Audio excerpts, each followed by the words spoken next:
নাম হলো S.A. লালন। S.A. লালন, এতে কি হয়? S.A. শেখ। S.A. শেখ, আচ্ছা। তো শেখ লালন, জন্ম জেলা? আমার হোম ডিস্ট্রিক্ট হলো চুয়াডাঙ্গাতে। আচ্ছা, এখন তো আপনি ঢাকাতেই থাকছেন? হ্যাঁ, আমি এখন ঢাকাতেই আছি। লালন ভাইকে আমি চিনি টেলিভিশনের থ্রুতে। আমি সকালবেলা একটা অনুষ্ঠান করি মাছরাঙা টেলিভিশনে, এবং সেখানে তাকে আমি পাই। আমার মনে হয়েছে যে রেডিও লিসনার যারা আছেন তার গল্পটা জানা উচিত। তো লালন ভাই, আপনার রেডিওতে প্রথম আসা? জি, আমার প্রথম আসা। ওই দিন টেলিভিশনও প্রথম ছিল? জি। আচ্ছা, আশা করি যে বাংলাদেশের মানুষ একটা সময় আপনাকে চিনবে এবং জানবে। আমরা শুরু করতে চাই একেবারে ছোটবেলা থেকে, যেখান থেকে আপনার গল্প বলার ধরন খুব ভালো। তো আজকে একেবারে মনোযোগ দিয়ে শুনবো। আমি নিজেও কমপ্লিট স্টোরি জানি না, বাট আমি যতটুকু জানি আমার কাছে মনে হয়েছে যে ইউ আর দ্য বেস্ট। ওকে, শুরু করেন আপনি। আমার হোম ডিস্ট্রিক্ট হলো চুয়াডাঙ্গা। আমি একদম একটা পাড়াগাঁয়ে জন্মগ্রহণ করেছি। তো সেখানে আমার পড়ালেখা বাবা মার সহযোগিতায় আমি ক্লাস 5 পর্যন্ত পড়েছি। তো তখন আমার অনেক স্বপ্ন ছিল, আমি ডাক্তার হব। আমি প্রাইমারি স্কুলে ফার্স্ট বয় ছিলাম, প্রথম থেকে একদম প্রাইমারি পর্যন্ত, ক্লাস 5 পর্যন্ত আমার রোল 1 ছিল। তো ওখানে ওই সময় আমি বৃত্তি দিয়েছিলাম। এরপর পরেই হয়তো বাবা মার আর্থিক অনটনের কারণে আর আমার বাবা মা পড়ার সহযোগিতা করে নাই। বাবা কি করতেন? কৃষিকাজ? হ্যাঁ, বাবা কৃষিকাজ। আপনি পরিবারের বড় সন্তান ছিলেন? না, আমি 3 নাম্বার ছিলেন। আপনার বড় কি 2 ভাই না বোন? সবার বড় হলো বোন, তারপরে ভাই, তারপরে আমি। তো এত ভালো স্টুডেন্ট থাকার পরেও আপনার পড়াটা কি হঠাৎ করে বন্ধ হয়ে গেল? বন্ধ হয়ে গেল, ফ্যামিলির অনেক অভাব অনটন ছিল। আচ্ছা। তো তখন আমাকে একটা রেস্টুরেন্টে কাজে দিয়ে দেওয়া হয় আর কি। তো আমার বাবাই আমাকে ওই হোটেলে কাজে দিয়ে আসে। তো আমার ভালো লাগতো না, আমার ওই হোটেলের সামনে দিয়ে আমার বন্ধু বান্ধব স্কুলে যেত, আমার খুব কষ্ট লাগতো। তো এটা নিয়ে বাবার সাথে অনেকবারই বার্গেনিং করছি যে আমি ভর্তি হব। তো তারা এই পড়ার ব্যাপারটা, হয়তো ইচ্ছা ছিল অনেক, প্রত্যেকটা বাবা মারই থাকে, তারা এই সাপোর্টটা দিতে পারে নাই বিদায় আমাকে অনেক সময় তারা এড়িয়ে চলছে বা আমার প্রশ্নের উত্তর দেয় নাই। তো কিছুদিন বলার পরে যখন দেখলাম যে আমার ওই হোটেলের সামনে দিয়ে বন্ধু বান্ধব যায়, তো তারপরে আমি অনেক কষ্টে ওই হোটেলের কাজটা ছেড়ে দিই। আচ্ছা। দিয়ে পরে আবার বাবা মার সাথেও আর রাগারাগ করে কথা বলি না। পরে আমি একটা মুদিখানা দোকানে আমি একটা কাজ নিই। সে মুদিখানা দোকানেও অনেক দিন কাজ করলাম, প্রায় 17-18 দিন পরে সে মালিকের মন, যথেষ্ট পরিশ্রম করতাম যাতে আমার একটু পড়ালেখার সুযোগ দেয়। তো মালিক দেখলাম যে যতই কাজ করে আসলে তাদেরকে কাজ দিয়ে সন্তুষ্ট করা সম্ভব, অন্য কিছু দিয়ে আমাকে অন্যভাবে সুযোগ দেওয়ার কোনো কথা তাদের মাথার ভিতরেও থাকে না। আমি বলার পরে সে বললো যে না, এইভাবে তো আসলে হবে না, তুমি যদি এই স্কুলে যাও তাহলে তো আমার দোকান চলবে না। তো আমি বললাম আমার সপ্তাহে 1 দিন ছুটি, তো সেই ছুটিটা বললো যে শুক্রবারে তুমি ছুটি পাবা। আমি বললাম শুক্রবারে ছুটি পাইলে আঙ্কেল আমার তো আসলে, আমি একদিন স্কুলে যাইতে চাচ্ছিলাম, তো কি করব? না, এইটা আসলে আমরা কাজ, তুমি যদি ওইভাবে করতে পারো তাহলে করো, নইলে এখানে তুমি কাজ করতে পারবে না। সেখান থেকেও আমি সুযোগটা পাই নাই। তো ওখান থেকে আবার হলো আমি আমার এক বড় ভাইরে ধরে আমি হাই স্কুলে একটা ভর্তি হওয়ার চেষ্টা করলাম। সে ভর্তি করাই দিল, ক্লাস 6-এ আমাকে ভর্তি করাই দিয়েছিল। তো ভর্তি হইলাম অনেক আনন্দ নিয়েই।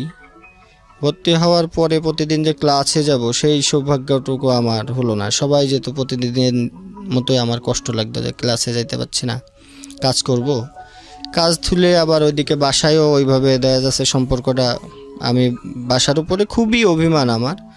আমি এখনও পর্যন্ত দীর্ঘ সময় পার হয়ে গেছে আমি বাসার সাথে যোগাযোগটা রাখি না ওইভাবে। তো তখন হলো বাবা মার ওই জিনিসটা বুঝতে পারতাম না, যে সবাই মনে হতো যে বাবা সবাই পড়তেছে, আমার বাবা মা কেন পড়াইতে পারতেছে না, সবারই তো বাড়িঘর আছে, আমাদেরও বাড়িঘর আছে, তাহলে আমার কেন পড়ার সুযোগটা হবে না। তো ওই জিদ হলো যে না, আমি একা একাই পড়ালেখা করব। তো রেস্টুরেন্টে আবার ওই যে কাজ করতাম, কাজ করার পরে স্কুলে যাব এভাবে একের পর এক দিন গুনি, আমার ওইভাবে যাওয়া হয় না। তো যদি কোনো দিন একটা সুযোগ পেতাম তো তখন স্কুলে যেতাম। তো গেলে দেখলাম সবার সাথে আমার আসলে ম্যাচ হয় না, কাউকে চিনি না, ক্লাসমেটদের টিচারদেরও চিনি না। তো হঠাৎ একদিন গেলে স্যাররাও অনেক ধরনের বাজে কমেন্টস করতো, আসে না। আর ওই সময় খুব মানে লজ্জা দিত, বেঞ্চের উপর দাঁড় করে রাখতো, কানে ধরে রাখতো, পড়ালেখা কোন পার্ট আছে সেটাও আমি জানতাম না। তো সব মিলাইয়া দেখা যাচ্ছে যে মানসিকভাবেও অনেকটা ভেঙে পড়তাম, যে না আবার পড়বো কি পড়বো না। ক্লাসে গেলে মন ভেঙে যায় যে পড়ালেখা করব না, আবার বাইরে আসলে আবার মনের ভিতরে উদয় হয় যে না আমি পড়ালেখা করব। তো এইভাবে অনেক কষ্ট মষ্ট করে টিচারদের সাথেও সেমন আমার কমিউনিকেশনটা ছিল না, স্যারদের সাথেও ছিল না। পরীক্ষা দিতে গেলে নানা ধরনের প্রবলেম, স্যারদের চিনি না, ক্লাস টিচার যে ছিল তাদেরও চিনতাম না। তো সব মিলাইয়া দেখা যাচ্ছে যে আমি ক্লাস 6ও খুব কষ্ট মষ্ট করে পার করেছি।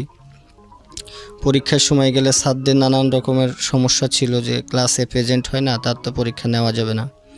তো ওখানেও স্যারদের, হেডমাস্টার কতজনের কাছে যাব, এক কর্ম করি আবার পড়ালেখা চালাইতে যাই। আবার সবাই আসলে কি সমাজটাতে হয়ে গেছে যাদের ধনী লোকের অনেক ধরনের প্রবলেমই সহজেই সলভ হয়ে যায়। গরিব মানুষের আসলে কারো কাছে গেলেও মাথায় অনেকে হাত বোলাইয়া সান্ত্বনা দিয়ে দিচ্ছে যে দেখ পড়ালেখা না করে হাতের কাজ শেখ, এটা দিয়েও মানুষ অনেক কিছু করছে। তা বলতাম না আমি পড়ালেখাটা করব। স্যারের কাছে বলেছি এইভাবে, হয়তো সব স্যারই সুযোগ এইভাবে দেয় নাই। হেডমাস্টারদেরকে বলেও ওই আগে হলো সরকারি স্কুলগুলোতে নিয়মই আছে যে 80% যদি প্রেজেন্ট না হয় তাইলে ক্লাস যদি 80% প্রেজেন্ট না হয় তাহলে পরীক্ষাতে বসতে দেওয়া বা তার ছাত্রত্ব থাকে না। জি। তো সব মিলাইয়া ক্লাস 6 শেষ করার পরে 7-এ উঠলাম এইভাবে কষ্ট মষ্ট করে। তো তখন হলো আমি একটা ক্লাসের মধ্যে বা টিচারদের চোখে আমি একদম মার্ক হয়ে গেলাম যে এই ছেলেটা ক্লাস করে না, এই ছেলেটা ফাঁকিবাজ, এরকম সবার চোখে। বন্ধুবান্ধবের সাথেও ওইভাবে ক্লাসে 2-1জন বন্ধুবান্ধব ছাড়া আর কারোর সাথেই আমার পিছনে যা রোল হয়তো তারটাই আমার মনে থাকে বা তাকে আমি চিনি। আর অনেকের সাথে কন্ট্যাক্ট করলেও ওইভাবে হয়তো কেউ রেসপন্সও করতো না, চিনে না, সেইভাবে সবারই চাঞ্চলতা ছিল। একদিন গেলে আমার খুব খারাপ লাগতো। যখন 7-এ উঠলাম হেডমাস্টারের কাছে এরকম অভিযোগ যাওয়ার পরে হেডমাস্টার আমার কাছ থেকে একটা বন্ড সই নিয়েছে যে তুমি যদি রেগুলার ক্লাসে না আসো।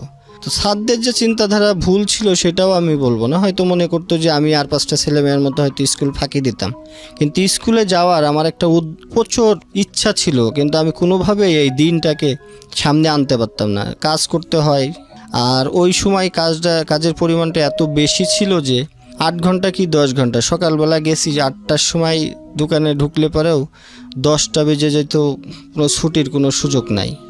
আবার তখন স্কুলও ছিল সকাল 7টায়। হঠাৎ একদিন স্কুলে গেলে দেখা যাচ্ছে যে আমি ক্লাসেই ঘুমিয়ে পড়ছি। তখন তো স্যাররা বিভিন্নভাবে আমাকে কমেন্টস করছে, আর স্যারদের সফট কর্নারটা আমি কখনোই নিতে পারি নাই। ক্লাসে যাই না প্রথম তো ফ্যাক্ট, আবার ওই দিনকে যে ক্লাসে পড়াটা সেটাও হয়তো জানি না, গিয়ে 5-10 মিনিটে হয়তো একটা সাবজেক্ট ক্যাপচার করছি, পরেরগুলো আর পারি না। তো স্যাররা তো তখন অনেক কথা বলতো, একদিন গেলে সব প্রশ্ন আমারই করতো, মনে হয় সব ধরনের প্রশ্ন স্যাররা সবাইকে বাদ দিয়ে আমাকেই করতো। তা আমি খুব লজ্জা পেতাম। ক্লাসে অনেক দিনও খুব চোখ দিয়ে অঝরে পানি ঝরছে, তারপরেও স্যারদেরকে কোনো সময় এটার কিছু বলতে পারি না, তারপরে চলে আসতাম। তো যখন ক্লাস 7-এ প্রথম সময় পরীক্ষা হবে, তো ওই স্যার আমার পরীক্ষা নিবে না। তো টিচারের কাছে আমি গেছিলাম, ওই সময় আমি একটু অসুস্থ হয়ে পড়ছিলাম। অন্যবার তো 2-1বার যাওয়ার সুযোগ হয়েছে। তো প্রথম সময় পরীক্ষা পর্যন্ত আমি 3 মাসের মধ্যে 5-7 দিনও ক্লাস করতে পারি নাই। এই ছুটিগুলো পাইলেও আমি কাজে লাগাইতে পারি নাই। তো হেডমাস্টারের কাছে অভিযোগ গেছে, হেডমাস্টার আমার কাছ থেকে একটা বন্ড সই নিয়েছে, তুমি যদি ক্লাস না করো এরপরে এইবার হয়তো মেনে নিলাম, এরপরে কিন্তু তুমি আর কন্টিনিউ করতে পারবে না। তো আমি ওই সময় পরীক্ষাটা দিবই এই চিন্তা ভাবনা ছিল। আর বন্ড সইয়ের যে ফলাফল কি হবে এটা ওইভাবে তখন গুরুত্বও দিই না, লিখে দিছি যে আচ্ছা স্যার ঠিক আছে আমি রেগুলার ক্লাস করব। তো তখন পরীক্ষাটা দিলাম। পরীক্ষার পরে আমি তো এরপরেও আর ছুটিও পাই নাই, স্কুলেও যাইতে পারি নাই। তখন বই ছিল আমার মনে হয় 3টা বই কিনতে পারছিলাম আমি, পরের বইগুলো কিনা হয় নাই। সব মিলাইয়া দেখা যাচ্ছে টাকা পয়সাও ছিল না, ওটার উপরে আর অতটা বেশি গুরুত্ব দেই নাই। পরে মনে হলো যে স্যারেও তো আর, তখন দ্বিতীয় সাময়িক পরীক্ষা শুরু হয়ে গেল। এইভাবে 3 মাস চলে যায়। 3 মাসের পর যখন দ্বিতীয় সাময়িক পরীক্ষা, তখন তো আমার মনে হলো যে টাকাও নাই, বইও সব কিনে নাই, আবার স্যারেও তো ঝামেলা করবে, যাক লজ্জা টজ্জা পাওয়ার দরকার নেই, আমি আর ওই স্কুলে যাব না। তো পরে আমি আমাদের থানা লেভেল ছেড়ে আমি একটু ডিস্ট্রিক্ট লেভেলে চলে যাই, যে এখানে আমার কেউ চিনবে না, ওখানে যা করি যেভাবে থাকি জীবনযাপন যেভাবে কাটাই ওখানে কাটাবো। তো আমি থানা লেভেল ছেড়ে আমি একটু ডিস্ট্রিক্ট লেভেলে আমাদের চুয়াডাঙ্গা শহরে চলে আসলাম। তো ওখানে একটা আমি যে অনেক কিছু চিন্তা ভাবনা করে একটা হোটেলে কাজ নিয়েছিলাম, যে ওখানে দারোয়ানের কাজ নিলাম, যে রাত্রেবেলা আবাসিক হোটেলে দারোয়ানের কাজ। হ্যাঁ আবাসিক। তো ওখানে যদি আমি কাজ করি তাহলে তো সারা রাত্রে তো আমার সমস্যা নাই, সকালবেলা আমি ক্লাসটা যেতে পারবো, স্কুলে যেতে পারবো। হ্যাঁ। আচ্ছা, তখনও আপনি নতুন স্কুলে ভর্তি হননি? না, তখন আমি ওই 7 থেকে তো আমি এখন মাত্র আমি ডিস্ট্রিক্ট লেভেলে আসলাম, ওখানে একটা অবস্থান করব, তারপরে ভর্তি। তো কিছুদিন চাকরি বাকরি করলাম, ওই জায়গায় চাকরি করার পরে আবার ইয়ে হলো যে আশপাশে কোথায় ভর্তি হওয়া যায় বা কোন স্কুলে ভর্তি হওয়া যায়, কাকে ধরে হওয়া যায়। তো কিছুদিন কাজ করার পরে ওখানেও একটা স্কুল খুঁজে বার করলাম, সেই স্কুলে কাজ ধরলে আমার ভর্তিটা সহজ হবে বা কেউ একটু আমাকে সহযোগিতা করতে পারবে। তো ওই জায়গায় একটা ভাইয়ারে ধরে আমি একটা ওই যে চুয়াডাঙ্গা আদর্শ হাই স্কুল নাম ছিল, সেই স্কুলে আমি ক্লাস 8-এ গিয়ে ভর্তি হই। তো উনিও ওই যাকে ধরছিলাম তিনি আবার ওই স্কুলের প্রতিষ্ঠাতার সদস্য যারা থাকে তাদেরই খুব নিকটতম এক ব্যক্তি, উনি গিয়ে ভর্তি করে দিল। তো আমি খুব আনন্দ উল্লাসেই ওখানে কাজ করি আর ওখানে ক্লাসে যাওয়ার একটা মনস্থ করলাম। তো সব মিলে রাত্রেবেলা সারা রাত ডিউটি করলে পরে আসলে ওই যে ঘুমটা সকালে থাকে, আবার ওখানে খুব সকালবেলায় স্কুলে যেতে হয় 7টার দিকে। তো আমার ডিউটি টাইমটা পড়ে যায় সকাল 8টা পর্যন্ত। সারা রাত একটু ঘুমানোরও কোনো সুযোগ ছিল না। আবাসিক হোটেলে সারা রাতই ওই গেস্ট আসা যাওয়া করে, তো তাদের আবার ওখানেও একটু সজাগ থাকতাম। ওই গেস্টের হয়তো কিছু এনে টেনে দিলে ওরাও 2-5 টাকা 10 টাকা এরকম দিত আর কি, তখন বকশিস। এইটার লোভেও অনেক সময় সারা রাতই সার্ভিস দেওয়ার জন্য চেষ্টা করতাম। তো তাদেরকে এইভাবে সার্ভিস দিয়েছি, কিন্তু সকালবেলা ওই প্রতিদিনের ন্যায় এই ঝামেলাগুলো হয়েই যেত, ক্লাসে যেতে পারতাম না। একটু দেখা যাচ্ছে যে 7:30 বা 7টায় ক্লাস শুরু হতো, আমার ছুটি হইতে হইতে 8টা 8:30। তো ওই ফার্স্ট যে ক্লাস টিচার, ওনার সাথে আমার পরিচয়টা খুবই কম হয়েছে। হয়তো গিয়ে শেষে 2-3টা ক্লাস করতে পারছি, আবার এখান থেকে চলে আসছি। এইভাবেই আমার অনেক সময় কেটেছে। তো প্রায় যখন 8টা আমি ওখানে দারোয়ানের কাজ করা অবস্থায় আমি ওই জায়গায় ক্লাস 8 শেষ করলাম। শেষ করার পরে ওখানে আমাদের কিছু বন্ধুবান্ধব তৈরি হয়, তখন আমার ভিতরে আবার ওই যে খেলাধুলার একটা প্রবণতা তৈরি হয়। তো বন্ধুবান্ধব যখন ক্লাসের তৈরি হয় বা আমি যে মহল্লাতে থাকতাম সারাদিনই হয়তো ওখানে রাত্রে ডিউটি করতাম, দিনে ওই ক্লাসের পরেও তো কিছু সময় থাকতো। তো যখন বন্ধুবান্ধব তৈরি হয়ে গেল তখন মনে হলো যে মন মানসিকতাটাও অনেক বেশি নষ্ট হয়ে যায়, খেলতে পারি না বা তাদের সাথে আড্ডা দিতে পারি না। তাদের সাথে আড্ডা দিলেও শহরের ফ্যামিলির লোকজনগুলোর মন মানসিকতা কেমন যেন একটু, তেমন বন্ধুবান্ধব কারো বাসায় তো আমি কোনো দিন যাই নাই, কারো বাসায় খাইতেও যেতাম না।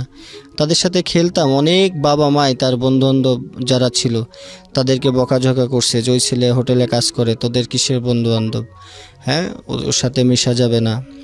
হয়তো যারা ছিল তারাও তো আমার মতোই, হয়তো বাবা মার কথা যারা না মানছে, মারধর খাইছে, এটা আবার কানে আসছে, তখন তাদেরকে এড়িয়ে চলতাম, ওর সাথে মিশবো না। তো আমি একটু খেলাধুলায় ভালো ছিলাম, সেই হিসাবে তাদের প্লেয়ার শর্ট পড়লে আমাকে ডেকে নিত। তো তারপরেও কোনো দিন কারো বাসায় যাই নাই, অত অনেক অনুষ্ঠানও হয়তো করছি, কারো বাসায় যেতাম না। সবারই হয়তো তখন কৌতূহল ছিল, চল যাই। আমি না, তোর বাসায় যাবো না, তোর আম্মা পছন্দ করে না এটা সেটা। তো এভাবেও পড়ালেখা চালাইছি, তাদের সাথেও কম বেশি চলছি, ওখানে কাজ করছি। তো যখন এরকম বেশি চলাচল হয়ে গেল তখন ওই কিছু সময় হলো ডিউটি ফাঁকি পড়ে যেত। আচ্ছা। তো সেখান থেকে মালিক পক্ষ আমাকে বাদ দিয়ে দেয় যে না তোমার আসলে, আর ওই ওখানে কাজের ফাঁকে তখন ওই পোলাপানও চলে আসতো সেই হোটেলের কাছে যে চল খেলতে যাই। তখন এই ওসিলায় বলতাম যে স্যার বা ম্যানেজার সাহেব যারা ছিল বা মালিক পক্ষ যারা ছিল, তো এভাবে তাদের চোখে যখন পড়ছে চাকরিটা চলে যায়। চলে যাওয়ার সাথে সাথে বন্ধুবান্ধবও তখন তো আসলে কেউ সাপোর্ট দেওয়ার মতো বয়সটা তখন আমাদের ক্লাস 8-এ পড়া অবস্থায়। তো এইটা যখন পড়ি চাকরিটা চলে গেল। এখন তো এই শেষ পর্যায়ে 9-এ ওঠার সৌভাগ্য আমার হলো। আর 9-এ উঠলে ওখানেও টাকা পয়সার ব্যাপার। তখন হলো আমি একটা চার দোকানে কাজ করি। এই যে আপনি এতগুলো দোকান শিফট করছেন বা কাজ করে পড়াশোনা করার চেষ্টা করছেন, ইন দ্য মিন টাইম বাড়ির সঙ্গে যোগাযোগ সম্পূর্ণ অফ? Totally off. ওই যে আমার একটা অভিমান ছিল যে না তারা আমাকে পড়াতে পড়ায় নাই, আমি তাদের কাছে যাব না। আচ্ছা। তো এর মধ্যে ঈদ যখন আসতো, এর ভিতর তো একটা ঈদেরও পার্ট গেছে, তখন সব কিছু বন্ধ। আমি ওই হোটেলেই থাকতাম, সবার সাথেই আর 5টা মানুষের মতো চলার চেষ্টা করতাম, কিন্তু ঈদের 2-3 দিন আমি কোথাও বাইর হইতাম না, ওই হোটেলের মধ্যে থাকতেন? হোটেলের মধ্যেই থাকার চেষ্টা করতাম বা ঘুমাইতাম। আর 2-3 দিন পরে সব স্বাভাবিক হইলে তারপরে বাইর হইতাম। আর ওই সময় একটা কষ্ট বেশি হতো যে খাওয়া দাওয়াটার একটা খুব কষ্ট। ঈদের সময় হ্যাঁ, হোটেলগুলোর থেকেও যে কিনে খাবো এই সুযোগগুলো হতো না, কারণ হোটেলগুলো বন্ধ থাকে। থাকতো। আর আমাদের চুয়াডাঙ্গা শহর খুব বেশি একটা বড় শহর, ছোট একটা শহর। হ্যাঁ, ওখানে 2-3টা হোটেলই শুধু রাত্রেবেলা খোলা থাকে। তো কি করতেন, কি খেতেন ওই সময়টা? তো আমার হলো বাকিটা মানে অনেক সময় আছে যে কলা রুটি খেয়ে আমার মানে জীবন কাটছে বেশি আর কি, ওকে আমি পেলাম। তো ওখানেও ওইভাবেই ক্লাস করতে পারতাম না, তো ওখানেও খুব কষ্ট লাগতো আমার যে ক্লাসে যাব। তো এইভাবে স্যারদের সাথেও সেভাবে পরিচয় ছিল না। আমি যেখানে চাকরি করতাম সেখান থেকে আমাকে সুযোগও দেওয়া হয় নাই। তা আমি যখন হলো দেখতে দেখতে তো মাস চলে যায়, আমারও দিন গোনা আর শেষ হয় না। তো ক্লাস 9-এ যখন প্রথম সময় পরীক্ষা শুরু হয়ে গেল, তো পরে পরীক্ষার সময়ও আমি ক্লাসে যেহেতু যাই নাই, স্যারদের সাথেও ওই ধরনের একটা বাক বিতর্ক সবসময় থাকে। আর হেডমাস্টারদের কাছেও আমার পুনরায় পরীক্ষার পারমিশনের জন্য পাঠানো হয় হেডমাস্টারের কাছে গেলাম, তো তুমি জিজ্ঞেস করে যে তুমি ক্লাসে আসো না কেন। তো সেখান থেকে কোনোরকমভাবে যদি আমি পারমিশনটা নিয়ে প্রথম সময় পরীক্ষা দেওয়ার পরে যে ওই জায়গায় পরীক্ষা দিলাম, দেওয়ার পরে হলো রেজাল্ট যখন পাবলিশড হলো তখন আমি অঙ্কে ফেল করছি আর কি। তো অঙ্কে ফেল করার পরে আরও বেশি হতাশ, তখন স্যারদের সহযোগিতা তো দূরে থাক, মনে মনে খুব কষ্টও পেলাম। তো অঙ্ক পারতাম না, তো ওই স্যারের বাসায় গেছিলাম। ওই স্যারটার নাম ছিল অজিত স্যার। ওনার বাসায় গিয়ে অনেক রিকোয়েস্ট করলাম যে স্যার কেমনে কি, বলে তুমি তো স্কুলে আসো না, তোমার বিষয় তো এমনি হেডমাস্টার স্যার অনেক ঝামেলা, আমার তো আসলে কিছু করার নাই, আর তুমি যদি কন্টিনিউ ক্লাস না করো হয়তো তোমার আর সহযোগিতা কেউ করবে না কিন্তু। তো আমি বললাম স্যার আমি তো কাজ করি, আমি কিভাবে ক্লাস করব। দেখো একটা স্যার হিসাবে আমি এই ধরনের কোনো উপদেশ তোমাকে দিতে পারবো না, তবে আমরা প্রথম তো বলবো শত কষ্ট হলেও তুমি হলো ক্লাস করো। তো স্যার যাই হোক আমাকে যতটুকু ওনার ইয়েতে মনে হলো উনি ওইভাবে বলল। তা আমি ক্লাস করার জন্য শতভাগ চেষ্টা করলাম। তারপরেও যেহেতু কাজ করি, পরিশ্রম করে বেড়াই, রাত্রে ওখানেও ওই যে ডিউটিটা করতেছি, তো এখান থেকে ক্লাসটা আমার কন্টিনিউ করা হয় নাই। তো রেজাল্ট যখন ফেল করলাম তো ওই স্যারের কাছে আবারও যাই যে স্যার কিভাবে কি করব। তো তখন একটা হতাশা ঢুকে গেল, আমি যদি এইভাবে ফেল করি বা ক্লাসে না যাই আমাকে পরীক্ষা দিতে দেওয়া হবে না। তো সবাই বলতো যে তুমি যদি এই অঙ্কে ফেল করছো, অঙ্ক তোমার কি সূত্র মুখস্থ করা আছে কিনা। আমি বললাম সূত্র আমি সব পারি, কিন্তু আমি প্রয়োগটা আসলে বুঝতাম না তখনও, আচ্ছা, যে কিভাবে ওই অঙ্কের সূত্র প্রয়োগ করতে হয়। তো এইভাবে দিন গুনি, সবাই যেভাবে বলে সবার কাছে যায় যে ভাই আমি অঙ্ক তো সব পারি, সূত্র পারি, তাহলে আমি অঙ্ক পারি না কেন। তো সবার কাছে যখনই যেতাম একটা সাজেশনের জন্য, বড় ভাই ব্রাদার বা টিচারদের কাছে, সে বলে সূত্র মুখস্থ করো। তো আমি সূত্র এমনভাবে মুখস্থ করলাম যে সূত্র মুখস্থ না, তখন আমার টোটালি এটা ঠোঁটস্থ বললে আমার ঠিক আছে। তো ঠোঁটস্থ করেও আমি অঙ্কর সময়ই আমি অঙ্কটা টোটালি মুখস্থ করে যেতাম। তো মুখস্থ করে গিয়ে তখন ওই খাতাতে দেখতাম যে প্রশ্নপত্র যখন পেতাম হাতে, অঙ্ক কিছুটা ঘুরাই দিত, তখন খুব অঙ্ক ঘুরাইতো। তো একটু ঘুরাই দিলে আমি আর অঙ্ক পারতাম না। আচ্ছা, তো অঙ্ক না পারলে দ্বিতীয় সময় পরীক্ষার সময়ও এই ধরনের আমার ভয় আমার ভিতরে রয়ে গেছে যে আমি তো মানে অঙ্ক পাস করতে পারবো না। তো ওই স্যারের কাছে আবারও আমি গেলাম যে স্যার কীভাবে সব পরীক্ষায় আমার ভালো হয়, কিন্তু আমার অঙ্কের একটা দুর্বলতা থেকে যায়। তো স্যার যেভাবে সচরাচর বলে যে এখানে আমার কিছু করার নাই, তুমি ক্লাসে আসো না, কোনো স্যাররা তোমার চিনে না, তোমার এই ধরনের সহযোগিতা আমি করতে পারবো না। তা আমি বললাম স্যার আমাকে যদি একটু পড়ান তাহলে আমার জন্য খুব ভালো হয়, ক্লাসে আসতে হবে। আর শুধু এইভাবে প্রাইভেট পড়েই যদি সবাই পড়ালেখা করতো তাহলে স্কুল কলেজগুলো কেন হয়েছে, সবাই ঘরে বসেই যদি পড়ালেখা করতো তাহলে এত কোটি কোটি টাকা খরচ করে স্কুল কলেজ ভার্সিটি হয়েছে, ওটা হবে না। তো স্যারের ওই দিনকেও উনি ওইভাবে আমার সাথে একটা আচরণ করে আমাকে যখন বাইর করে দেয়, আমি আবারও গেছি স্যারের বাসায় যে স্যার, ওই ডিউটি শেষ করার পরে আমি সুযোগ পাইলে ওই স্যারের কাছে যেতাম। তখন মানে মনে অঙ্কের হতো- টিচারের কাছে যেতেন? হ্যাঁ, ওই স্যারের কাছেই মনে হয়তো ওই স্যার মনে হয় সব ইয়ে করবে। ওনার কাছে কত হলো, আমি তো একটা সাবজেক্ট দেখি, আর আমি তো তোমাদের ক্লাস টিচার না, আমি তো তোমার যে একটা গার্ডিয়ান টিচার থাকে ওনার সাথে তোমার ভালো লিঙ্ক থাকতে হবে। আমি তো সাবজেক্ট নেই, তুমি পাশ করলে পারে আমাদের কোনো সমস্যা নেই। ক্লাস টিচার তো মার্ক করে, যেটা আমরা বলি যে গার্ডিয়ান হিসেবে যে একজন টিচার থাকে। তো স্যারের কাছে গেলাম যে স্যার আমাকে একটু পড়াতে হবে। তখন বললো যে তুমি আসো, বিকালে আসো। আমাকে স্যার আমি তো কাজ করি, আমি তো বিকালে যেতে পারবো না। তা সকাল 7টায় ক্লাস শুরু হয়, আমি তো আর সকালে কোনো সুযোগ নেই। তখন বললো তুমি একটা কাজ করতে পারো, যদি আমি ফজরের নামাজের পরে আমি কিছুক্ষণ ক্লাসরুমে বসে থাকি, ওনার যে কিছু পোলাপান পড়াইতো সেটা ওনার বাসাতেই, ওনার বাসার নিচতলায়। তো উনি ওই নামাজ পড়ার পরে আর উপরে যায় না। বল যদি তুমি নামাজ পড়ার পরে আসতে পারো। এটা অনেক রিকোয়েস্ট করার পরে রাজি হলো যে ঠিক আছে, তুমি তাহলে নামাজের পরে আইসো, আমি তোমাকে কিছুদিন দেখাই দিব। তো যাক, আল্লাহর রহমতে উনি রাজি হলো। আমিও ফজরের নামাজের পরে আমি চলে যেতাম, তখন অন্ধকার থাকতে থাকতেই।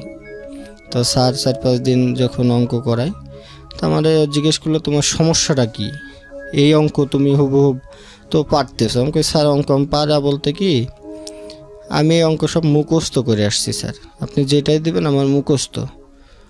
তো কয় সমস্যা কি? আমাকে স্যার এই অঙ্কটা যখনই ঘুরাই দেয় তখন তো আমি আর পারি না। তো উনি আবার একটা অঙ্ক দিয়ে, তখন আমি ওই যে আদিলের টেস্ট পেপার নামে একটা বই ছিল, ওখান থেকে উনি 2-1টা অঙ্ক করতে দিল।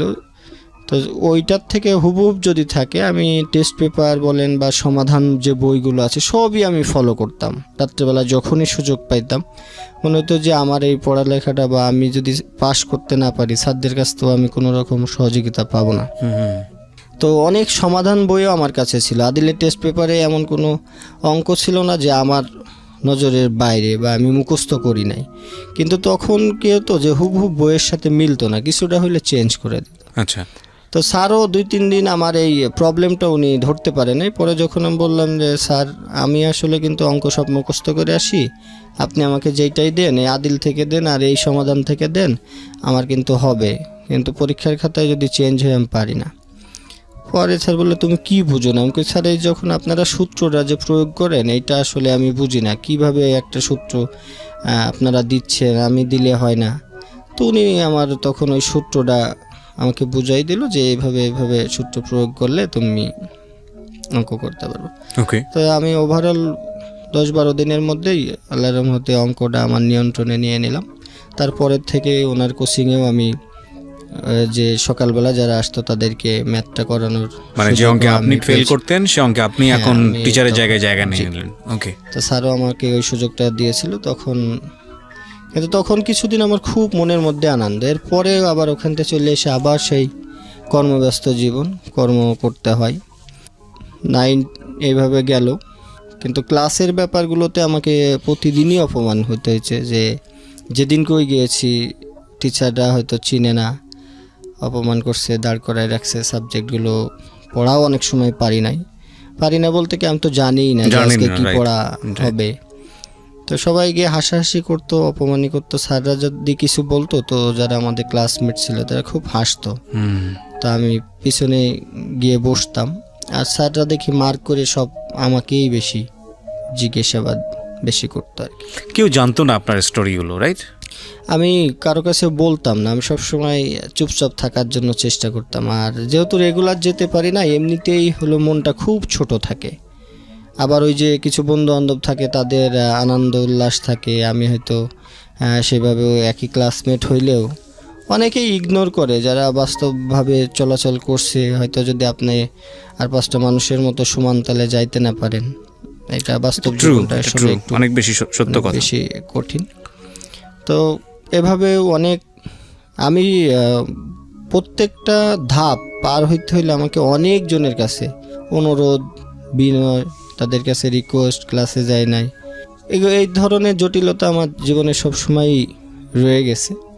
আমি তাদের কাছে গিয়েও কেউ হয়তো সহযোগিতা করছে, না করলে হয়তো আজকে এই পর্যন্ত আসতে পারতাম না। হয়তো ধারাবাহিকভাবে একবারের জায়গায় পাঁচবারের জায়গায় মালিক পক্ষ যারা ছিল, হয়তো স্কুলে জটিলতা হইলে আমি 2 দিন কাজে যাই না, তখন ওই কাজগুলোও আবার বিকালবেলা আসলে মালিকের কাছেও বকাবকি করছি, পড়াশোনা করে তুমি জজ ব্যারিস্টার হইবা, তাই এই চার দোকানে বা এই দোকানে কাজ করার দরকার কি, যাও চলে যাও হ্যান ত্যান। সেই সময় আপনি একটা চায়ের দোকানে কাজ করতেন? আমি আবাসিক হোটেলে কাজ করতাম রাতে, আর দিনে করতাম চার দোকানে কাজ, যাতে কিছু টাকাটা বেশি আমি পাই। আর তখন হলো যে হোটেলে কাজ করতাম, আবাসিক হোটেলে, ওখানে আমাদের বেতনটা আমার বেতন ধরা ছিল 600 টাকা মাত্র। হ্যাঁ, আর ওখানে যে হিসাবটা ছিল যে আপনাকে বাকিটা ওই যে যারা গেস্ট আসে তাদের কাছ থেকে যদি টিপস পান, ওইটাই আপনার সব। আর খাওয়া দাওয়ার কিন্তু সুযোগ নেই, তো ওখানে থাকার একটা ব্যবস্থা থাকে। তো এইটা করলে পরে ওই দেখা যাচ্ছে যে এদিকে ক্লাস শেষ করে এসেও তখন আবার অনেক করতাম যে আমাকে যেভাবে খাওয়ার টাকাটা অ্যারেঞ্জ করতে হবে। একটা হোটেল থেকে ভাত বা গেস্টের ভাত টাত কিনে আনলেও সেখান থেকেও যদি থাকে সেখানে সেসব খাবারও রেখে দিয়েছি, খেয়েছি। তো যখন এইভাবে নাইনের ফাইনাল পরীক্ষা হয়ে যাবে, ফাইনাল পরীক্ষার পরে 10-এ ওঠার সময় আমার ক্লাসের যে প্রেজেন্টের যে বিষয়গুলো, অ্যাটেন্ডেন্সগুলো স্যারদের নলেজে গেছে, বা হেড স্যার উনি আমাকে ডাকায় বললো যে তুমি কিন্তু কোনোভাবেই ক্লাস যদি 10-এ তুমি না করো, তুমি কিন্তু পরীক্ষা দিতে পারবা না, তো পারবাই না। উনি গ্যাস স্যার। তো এর আগে হলো ওই যে আমার এই ক্লাস 9 পর্যন্ত আমাদের আরেকটা টিচার ছিল, উনি অতটা বেশি এই অ্যাটেন্ডেন্সের উপরে গুরুত্ব দেয় নাই।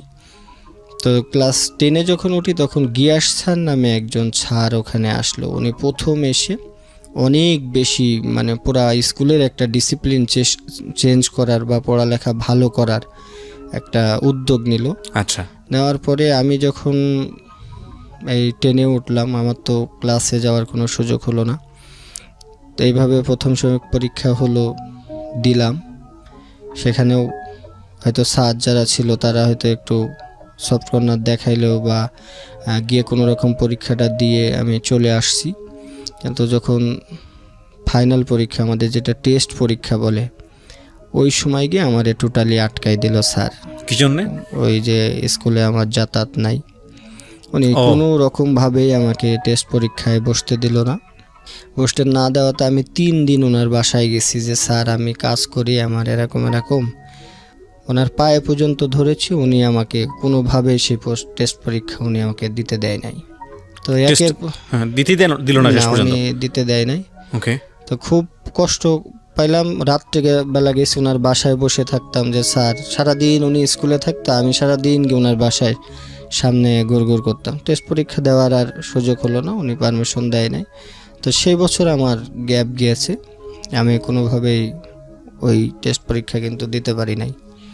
তো একটা বছর আমার হয়তো বড় হওয়ার সাথে সাথে স্যারের প্রতি শ্রদ্ধা আছে না রাগ আছে না ক্ষোভ আছে আমি হয়তো বলতে পারবো না। ওনার সাথে অনেক কথা বলেছি যে নিয়ম নেই, আমি এ পর্যন্ত বলছি যে স্যার নিয়ম তো মানুষের তৈরি করা, মানুষকে তো নিয়ম তৈরি করে নেয়। আপনি যদি একটু সহযোগিতা করেন, আমি পরীক্ষা করে, তুমি ক্লাসে আসো না, ভালো ভালো যারা রেগুলার ক্লাসে আসে তারাই পাশ করতে পারে না, তোমার পরীক্ষায় আমি দিয়ে আমার স্কুলের দুর্নাম, এগুলো দরকার নেই। তো উনি কোনোভাবেই ওনার জায়গাতে অটল ছিল, উনি আমাকে পরীক্ষা দিতে দেয়নি। সেই বছর আমার একটা গ্যাপ গেছে। এরপরেও আমি আবারও হাল ছাড়ি নাই ওই স্কুল থেকেই। পরের বছর তখন রেগুলার হয়ে গেলাম। তখন টোটালি আমার বিষয়টা যারা আগের ব্যাচ ছিল তারা তো আর চিনে না, পরের ব্যাচে তখন হয়তো একটু গুরুত্ব হারিয়ে গেল। ইরেগুলার হইলে আমি কম বেশি মাঝে মাঝে যাই, মাঝে মাঝে যাই না। তো তখন একটা 2 রকম অবস্থায়, যে পরীক্ষা দিতে দিলে দিবে, না দিলে নাই। তো পরীক্ষা দিই, পাশ করি, যাই হোক আল্লাহর রহমতে ওই বছর আর কোনো আমার প্রবলেম হয় নাই। কিন্তু পরীক্ষা দেওয়া হলো না? না, ওই বছর পরীক্ষা দেওয়া হয় নাই আমার। পরের বছর আমি ইরেগুলার আবার এখানেই কাজ কন্টিনিউ, ওই হোটেলে আর এই 4 দোকানে কাজ করে করে তখন ওই একটা বছর আবারও শেষ করলাম। পরে ওইবার পরীক্ষা দেওয়ার আমার সুযোগ যাক হলো, টেস্ট পরীক্ষায় আর কোনো ঝামেলা হয় নাই। তো তখন বেতন বা টাকা এগুলো পরিশোধ করতেও আমার খুব কষ্ট হতো। তখন বেতন পাইতাম 600। এই 600 টাকা আর ওই যে হোটেলে কাজ করে পাইতাম, মনে করেন যে 600 পাইতাম, আরও কিছু এক্সট্রা পাইতাম, আর ওই বকশিস টকশিস দিয়ে আমি সব টাকাগুলো গুছাইতাম। তো রেজিস্ট্রেশনের সময় আমার 1700 টাকা মনে হয় ওই সময় ফর্ম ফিল আপে লেগেছিল, 1700 টাকা। এই 1700 টাকা আমার তখনকার মনে আছে। ঢাকার একজন গেস্ট ছিল ওই হোটেলে, বাবুল সাহেব নাম ওনার। উনি ওই সারাদিন মালিক যখন বকাবকি করতো, উনি প্রায় আমাদের রেগুলার গেস্ট ছিল। আচ্ছা। তো তখন উনি বললো যে এই ছেলেটাকে বকাবকি করেন কেন? বললো যে ও এই যে এটা ফাঁকি দিয়ে স্কুলে যায়, কি পড়ালেখা করে কি হবে। তো উনি আমার একদিন জিজ্ঞেস করে কী ব্যাপার তোমার এরকম। আমাকে তখন আমি ওনাকে মামা বলতাম যে মামা আমি একটু পড়ালেখা করতে চাই, এখন এই যে টাকা লাগবে, এই জন্য আমি দিনে আবার একটু চার দোকানে কাজ করি, তো ওখান থেকে কিছু টাকা পাই, সব মিলাইয়া দেখা যাচ্ছে সময় পাই না। এখানে আসলে ওই ঘুমাই যাইতাম। এখানে সারা রাত ডিউটি করার পরে চার দোকানে ডিউটি করলে আবার দিনে আমি একটু ঘুমাই গেলে পরে, তো এই জন্য মালিক পক্ষ আমাকে একটু বকাবকি করে। তো তখন হলো বাবুল সাহেবের কাছ থেকে উনি আমাকে প্রায় 400-500 টাকা সাহায্য করলো যে ঠিক আছে তুমি পড়ালেখার জন্য। তো উনি যেহেতু আমাদের রেগুলার গেস্ট ছিল, তো উনি আবার একটু মালিককে বলে দিল যে পড়ালেখা করতে চায়, ওর একটু সুযোগ দেন, একটু কি হয়। তো যাক, ওনার মুখের কথা রক্ষার্থে হয়তো ওই সময় আর মালিক পক্ষ কিছু আমাকে বলে নাই। তো উনি দিয়ে আমি ফর্ম ফিল আপটাও করলাম, করার পরে পরীক্ষা দিলাম। তো ওই সময়ও মালিক পক্ষ বা যখন আমি এখান থেকে পরীক্ষা দিতে যাইতাম, আমাদের সাথে যারা আরও ডিউটি করতো সবাই টিটকারি করতো, উপহাস করতো, হ্যাঁ পরীক্ষা দিতে যাচ্ছে, পোলাপান রেগুলার পড়ালেখা করেই পাশ করতে পারে না এ। তো যাক, আল্লাহর রহমতে ওইবার আমার সাথে যারা আমার পরিচিত বন্ধু বান্ধব বা এপারে ওপারে যারা ছিল সবার চেয়ে আমার রেজাল্টটা অনেক বেশি ভালো হয়েছে। তো রেজাল্টের দিন আমি আমি স্কুলে যাই নাই, আমি একটা মাঠের ভিতরে, ওটা একটা ধান ক্ষেত বলে আর কি, সেখানে আমি শুয়েছিলাম একটা গাছের নিচে। তো এক বন্ধুরে পাঠাইছিলাম যে আমার রেজাল্টটা যদি হয় তুই আমাকে জানাস। তো তখন ও একটা শিট নিয়ে আসছে, তো খুব ও আনন্দ উল্লাসে এসে বললো যে লালন তুই পাস করছস, এই তোর রেজাল্ট। তো আমি ওই স্কেল দিয়ে আমি ওইটা দেখতে গিয়ে আমার হাতটা একটু কেঁপে গেছে, নিচে দেখি যে ফেল লেখা রয়েছে। ওহো। তো পরে আমি ওর ওপর অনেক রাগারাগ করছি, দিয়ে পরে ওরেও আমি একটা লাথি মেরে ফেলেও দিছিলাম ওকে। তো পরে বললো যে না তুই পাস করছিস দেখ। তো যাক, পাস করার পরে দেখলাম যে না আমি পাস করছি। তো তখন অনেক বেশি মনে মনে খুশি হইলো, এই খুশিটা যে আমি কারো কাছে গিয়ে জানাবো বা এরকম, হয়তো ওর কাছ থেকে ওর সাথে একটু আনন্দ উল্লাস যা করলাম। পরে আমি আমার ওই হোস্টেলে ফেরত আসলাম। ফেরত আসার পরে যে মনস্থির করলাম যে আমি ঢাকাতে চলে যাব। তো স্কুলে খোঁজ নিলাম যে কতদিন পরে আমি মার্কশিট এগুলো পাবো। তো মিনিমাম 10-15 দিন সময় লাগবে। তো তখন আমার একটা ফ্রেন্ড ছিল ওখানে, একটা ওই হোটেলের পাশে একটা ছোট মসজিদ ছিল, মসজিদের মুয়াজ্জিন। তো আমি ওর কাছে বললাম যে বন্ধু এরকম আমি এর কাজ টাজ করবো না, আমি ঢাকায় চলে যাব। তো ওর কাছে কিছুদিন থাকলাম, তখন নামাজ কালামও পড়তাম ওর সাথে থেকে, সবসময় নামাজ পড়তাম। 10-15 দিন অপেক্ষা করে ওর কাছ থেকে ওই স্কুল থেকে আমি মার্কশিটগুলো সংগ্রহ করে আমার মনস্থ হলো যে আমি ঢাকাতে চলে যাব। তো ঢাকাতে চলে যাব, ঢাকা তো আমি চিনি না, ঢাকাতে কিভাবে যাব। তো ওইটা আমাদের পাশেই চৌরাঙ্গা রেল স্টেশন। রাত্রেবেলা অপেক্ষা করতেছি, তো দেখতেছি যে কোন দিকে সবাই, তখন শুনলাম যে ইন্টারসিটি একটা ঢাকার ট্রেন যাবে, সেই ট্রেনে। তো কোন দিক দিয়ে যাব, কোন দিকে যাব। তো দেখি যে এক ভদ্রলোক তার বন্ধুকে বলতেছে বন্ধু আমি ঢাকায় চলে যাচ্ছি, ট্রেনে আসার সময় হয়ে গেছে, তোর সাথে আবার পরে কথা। তো তখন আমি তাকেই ফলো করলাম, যেই লোক যেখানে যেখানে যাবে আমি তার পিছনে ছাড়বো, যেহেতু সে ঢাকায় যাচ্ছে শুনলাম। তো রাত্রেবেলা উনি যে ট্রেনে উঠছে আমি সেই ট্রেনে উঠে চলে আসছি। তো যখন ওই যে চেকাররা আসে, যখন চেকার আসে, ওই লোক আবার ছিল ওই ট্রেনেরই কোনো টিটি বা এরকম কেউ। উনি যখন বসেছিল আমি আবার ওনাকে ফলো করে ওনার পাশে বসছি বিদায় আমার হয়তো টিকিটটা এত বেশি চেক করে নাই। ওনার পাশে ছিলাম আমি, ওনার সাথে কম বেশি কথা বলতেছিলাম। তো চেকার যখন আসছে ওনাকে দেখে আর ওনাকে কিছু বলে নাই। তো আমি কমলাপুর স্টেশনে এখন রাত্রেবেলা পৌঁছাইলাম। আমার সকালের দিকে পৌঁছাইছি, মনে করেন 6টার দিকে মনে হয় এরকম হবে। ওকে। তা আমি নামার পরে ওই জায়গাটা আমি ওই যে আগে সিনেমা কম বেশি দেখতাম যেহেতু, তো দেখলাম যে এখানে, এটা তো আমরা সিনেমাতে দেখছি এই কমলাপুর স্টেশনে অনেক শুটিং হয়। তো সেই জায়গাতে নামলাম। নামার পরে আমি ওই আমার পিছনে একটা লম্বা ব্যাগ ছিল আর কি, ব্যাগের মধ্যে আমার কিছু কাগজপাতি জামা কাপড় ছিল, ওইটা রেখে আমি একটু ঘোরাঘুরি করতেছি। এর মধ্যে এসে দেখি যে আমার ব্যাগটা নাই। তো ব্যাগটা নাই।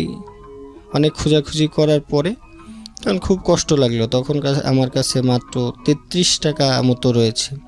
এই 33 টাকা নিয়ে আমি সামনে অনেকক্ষণ হাঁটলাম, হাঁটাহাঁটি করলাম, অনেককে জিজ্ঞেস করলাম ভাই একটা ব্যাগ দেখছো এখানে? কেউ দেখলাম যে আমার কথাবার্তায় সুযোগ, সেটা আমার জীবনে প্রথম ঢাকাতে আসা, আর মানুষের প্রতিও আমার ওই ধরনের ধ্যান ধারণাও নাই। তো তখন এখানে নেমে আমি বাইর হইলাম, ওই যে স্টেশনের পরে যে রিক্সা নেওয়ার চেষ্টা করলাম যে আমি তো কোথায় যাব। তো ওই যে হোটেলে থাকাকালীন সময় এক ভাই ছিল, উনি বলতো যে ওই যে আমাদের ওই হোটেলের গেস্ট হিসাবে যেত, তো বললো যে তুমি যদি কখনো ঢাকায় যাও তাহলে আমার কাছে যে, আমার নাম অমুক, আমার বাসা ঢাকা সাভার স্মৃতিসৌধের ওখানে। যেমন হোটেলে কাজ করলে অনেকের সাথে পরিচয় হইলে যেটা হয় আর কি, যে তুমি যাও ঢাকাতে গেলে আমার সাথে দেখা করো, এরকম ইত্যাদি ইত্যাদি। তো আমি ওখান থেকে রিক্সা নেওয়ার চেষ্টা করতেছি যে ভাই আমি সাভার যাব। দেখি সব রিক্সাওয়ালারা আমার মুখ পানে তাকায় আর হাসে। তো এর মধ্যে 2-3 জন দেখার পরে একজনকে জিজ্ঞেস করলাম যে ভাই কেমনে, বলে সাভার তো এখান থেকে অনেক দূর, তুমি এখান যেতে পারবে না, তুমি বাসে যাও। তো বাসে যাব, যে বাসে উঠি আমাকে নামাই দেওয়া হয়, যে বাসে উঠি আমাকে নামাই দেওয়া হয়। কেন নামাই দেওয়া হচ্ছে? যে ওই যে এক একটা রুটের তো এখন বুঝি যেটা যে এক একটা ঢাকা শহরে তো আলাদা বাস। তো আমাকে বলে দিছে এইদিকে যাবে, আমি সব যে বাসই পাই সেইটাতে উঠে যাই। তো একসময় ওই কন্ট্রাক্টরের সাথেও চিল্লাচিল্লি লাগিয়ে দিছি, ভাই আমাকে নামাই দেন কেন, আমি তো ভাড়া দিব। তো অনেকেই যেভাবে তাকায় আর কি, যে এটা কোত্থেকে আসছে কি আসা এই বিষয়। এর মধ্যে বাসের একজন লোক বলল যে ভাই আপনি যেখানে যাবেন সেই বাসের সামনে দেখেন সাভার লেখা আছে। তা আমি দেখলাম অনেকক্ষণ দাঁড়ায় রয়েছি, কোনো বাসে সাভার লেখা নাই দেখি। এরপরে একজনকে জিজ্ঞেস করলাম যে ভাই আমি তো সাভার যাবো কীভাবে? বললো যে ওই যে আপনি মতিঝিলের ওইদিকে শাপলা চত্বর একটা জায়গা আছে, এরকম নাম বললো, যে ওখান থেকে যান, ওখানে সাভার যে যাবে বাস।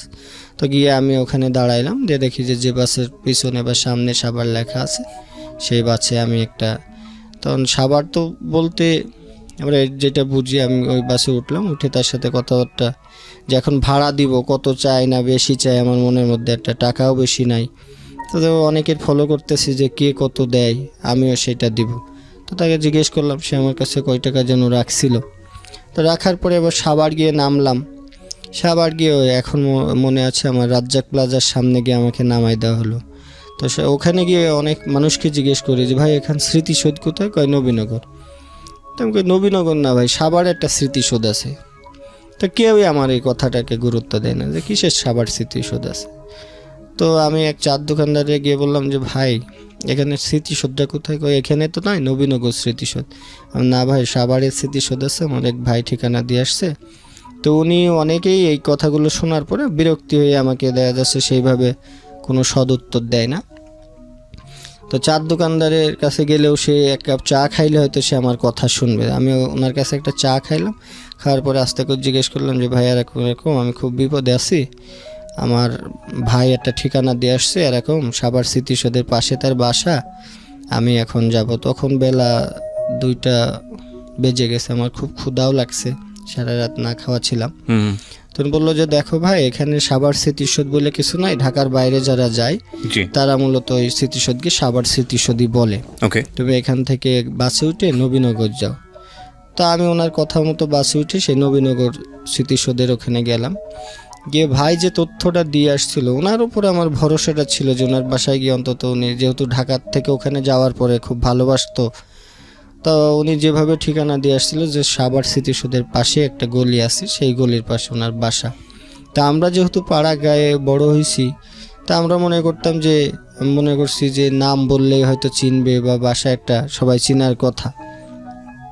তো গ্রামের যে মন মানসিকতা আমার সেইটাই ভিতরে রয়েছে। যে ওখানে গিয়ে দেখলাম যে পুরা আশপাশে কোনো বাড়িঘর নাই, কোনো রাস্তাঘাট নাই।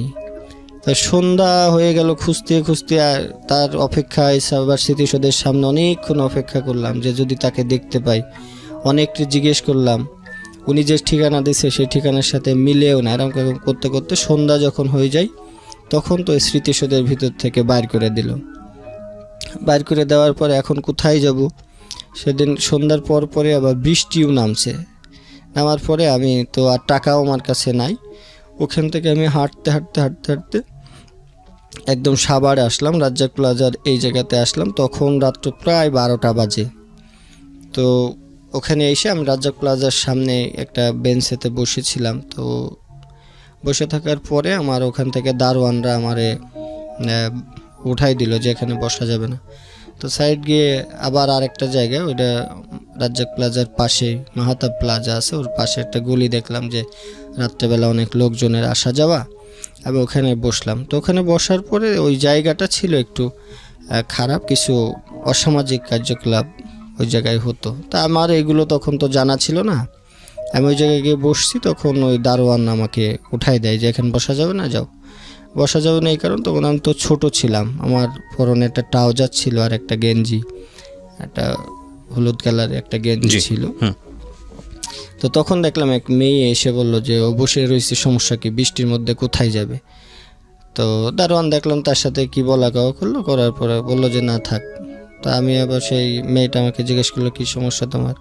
বললাম আপু এরকম এরকম, আমি এক ভাইয়ের ঠিকানায় আসছিলাম, তার ঠিকানাও খুঁজে পাচ্ছি না, আমি কোথায় যাব কি করব, আমার কোনো যাওয়ার কোনো জায়গা নাই, এই জন্য এখানে বসছি, সবাই আমাকে উঠাই দেয় বৃষ্টির মধ্যে। তো উনি আমাকে বললো দেখো এই জায়গা তো এরকম এরকম, এগুলো তুমি বসে থাকলে ওদের ডিস্টার্ব হবে, এরকম বসা যাবে না। তো ওই মেয়েটা আমাকে বললো তুমি একটা সাইডে দাঁড়াও, আমি আসতেছি। তো যাক, সে খারাপ হইলেও তার মন মানসিকতা অনেক বড় ছিল, এই জন্যই মূলত আজকে আমি তাদেরকে নিয়েই কাজ করার মন মানসিকতা আমার তৈরি হয়েছে। তো উনি বসে থাকার পরে উনি কিছুক্ষণ পরে আমাকে নিয়ে ওনার বাসায় গেল। তো সে ওখানে দেহ ব্যবসা করতো আর কি। তো দেহ ব্যবসা করলে উনি আমাকে তার বাসায় নিয়ে গেল, 2-3 দিন তাকে তার বাসায় আমার তার ভাইয়ের মতো রেখেছে, তার কাছে ওখানে থাকছি। তো 3-4 দিন যাওয়ার পরে উনি মনে হয় আবার ওখানে গেছিল, হয়তো বাড়িওয়ালার ইনফরমেশন আর কি। বাড়িওয়ালা বলল যে তুমি এখানে আর থাকতে পারবে না, তোমার যে আপু বাইরে গেছিল সে তো এরকম এরকম পুলিশের হাতে ধরা খেয়েছে, বাসা ছেড়ে দিতে হবে। তো উনি আমার বাসাতে বাইর করে দিয়ে বাড়ি তালা মেরে দিল। তো আমি আবারও সেই রাজ্জাক প্লাজার সামনে আসলাম। এসে কি করব, কি করে ওখানে যে রাত পর্যন্ত থাকলাম। দারোয়ানদের বললাম যে আঙ্কেল এরকম এরকম, ও তো বললো যে তোমার সেই ম্যাডামটা এখানে পুলিশে ধরে নিয়ে গেছে।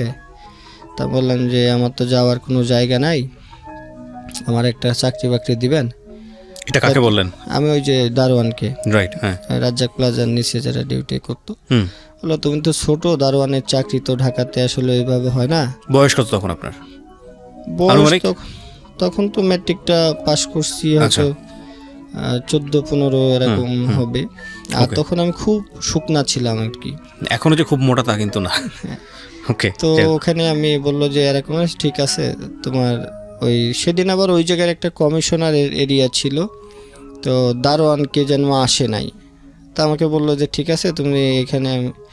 যাওয়ার সাথে সাথে দেখলাম যে আমার বলার সাথে সাথে ওরা ওই দারোয়ানের ড্রেস টেস পরায়, হলুদ যে ড্রেসগুলো আছে। তো এটা একটা মাঠে একটা ডিউটি, ওই এনাম মেডিকেলের পিছনে তখন গ্রাম পাহারা দেওয়ার আর কি একটা ইয়ে ছিল। তখন চোর ছিল, ডাকাত ছিল অনেক বেশি। তা আমি নতুন একটা এই ইয়ের ভিতরে আমাকে একটা ডিউটি দিল, ওই সাইড সব ধান ক্ষেত মতো ছিল। তো রাত্রেবেলা আমি যখন ডিউটি করি, অনেক রাত্রে 3টা-4টার দিকে কিছু লোকজন এসে আমার হাত পা বেঁধে ওই জায়গায়, ওই ধান ক্ষেত ছিল, ধান ক্ষেতের মধ্যে আমাকে ফেলে রেখে, ওই দিন করে ডাকাতিও হয়েছিল ওই জায়গায়। তা আমার ওইভাবে বেঁধে রেখে সারা রাত আমি সেই কাদার ভিতরে পড়া অবস্থায়, সকালবেলা যখন মানুষজন হই হুল্লা হয়েছে যে এখানকার ডিউটিতে কে ছিল, তো অমুক ছিল। তা আমার তখন হলো ওই যে মহল্লার থেকে একটু সাইডে আর কি ধান ক্ষেত ছিল, ওই ধান ক্ষেতের মধ্যে আমার হাত পা বেঁধে ফেলে রাখছে। তো সকালবেলা লোকজন গিয়ে আমাকে তখন উদ্ধার করে। তো ডিউটি করি, ওদের দেখে আমার আবার সেই পড়ার কথা যে না আমি, এরা স্কুলে যায় আমার তো যাওয়া হচ্ছে না, এই মনের মধ্যে কষ্ট। তা আমি ওখানে 7-8 দিন চাকরি করার পরে ওই পত্রিকা নিতাম যে কোথায় কোথায় চাকরি পাওয়া যায়।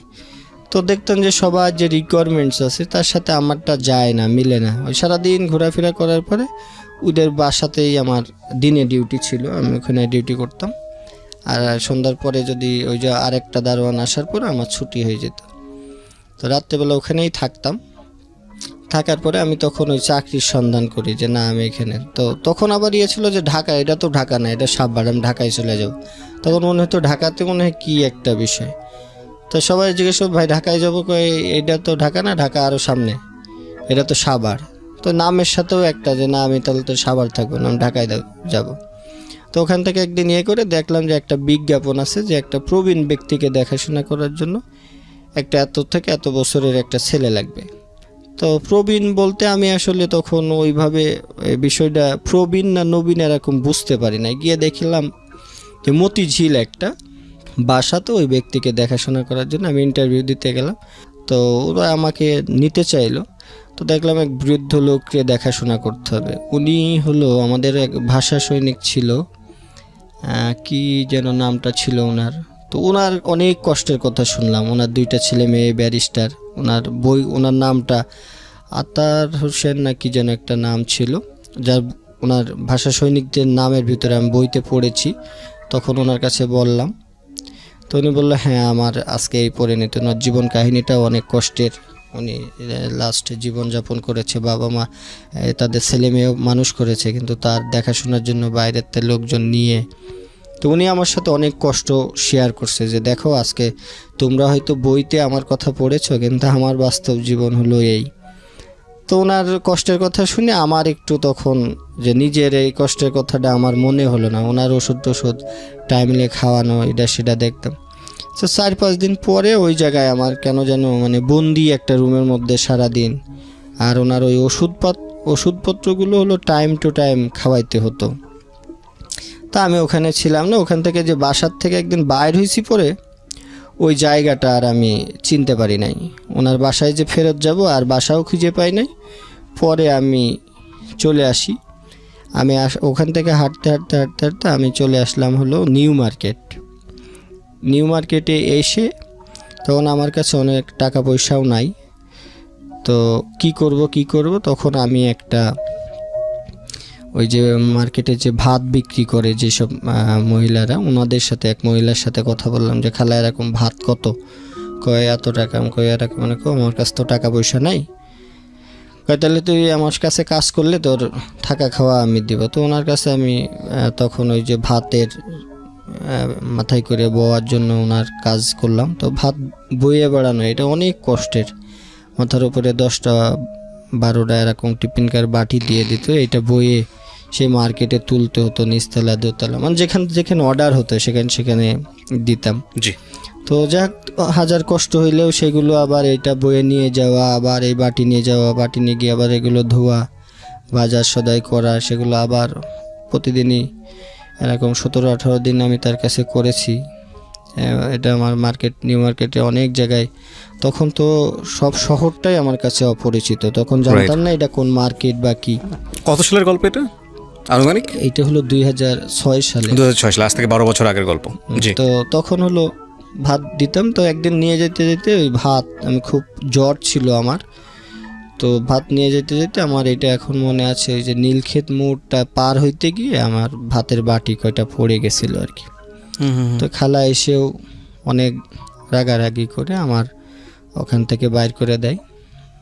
তো তখন উনি আমার কোনো টাকা পয়সাও দেয় নাই, তো আমার কাছে হয়তো কিছু 7-8 টাকা মতো এরকম, কম বেশি এরকম কিছু একটা টাকা আমার কাছে ছিল।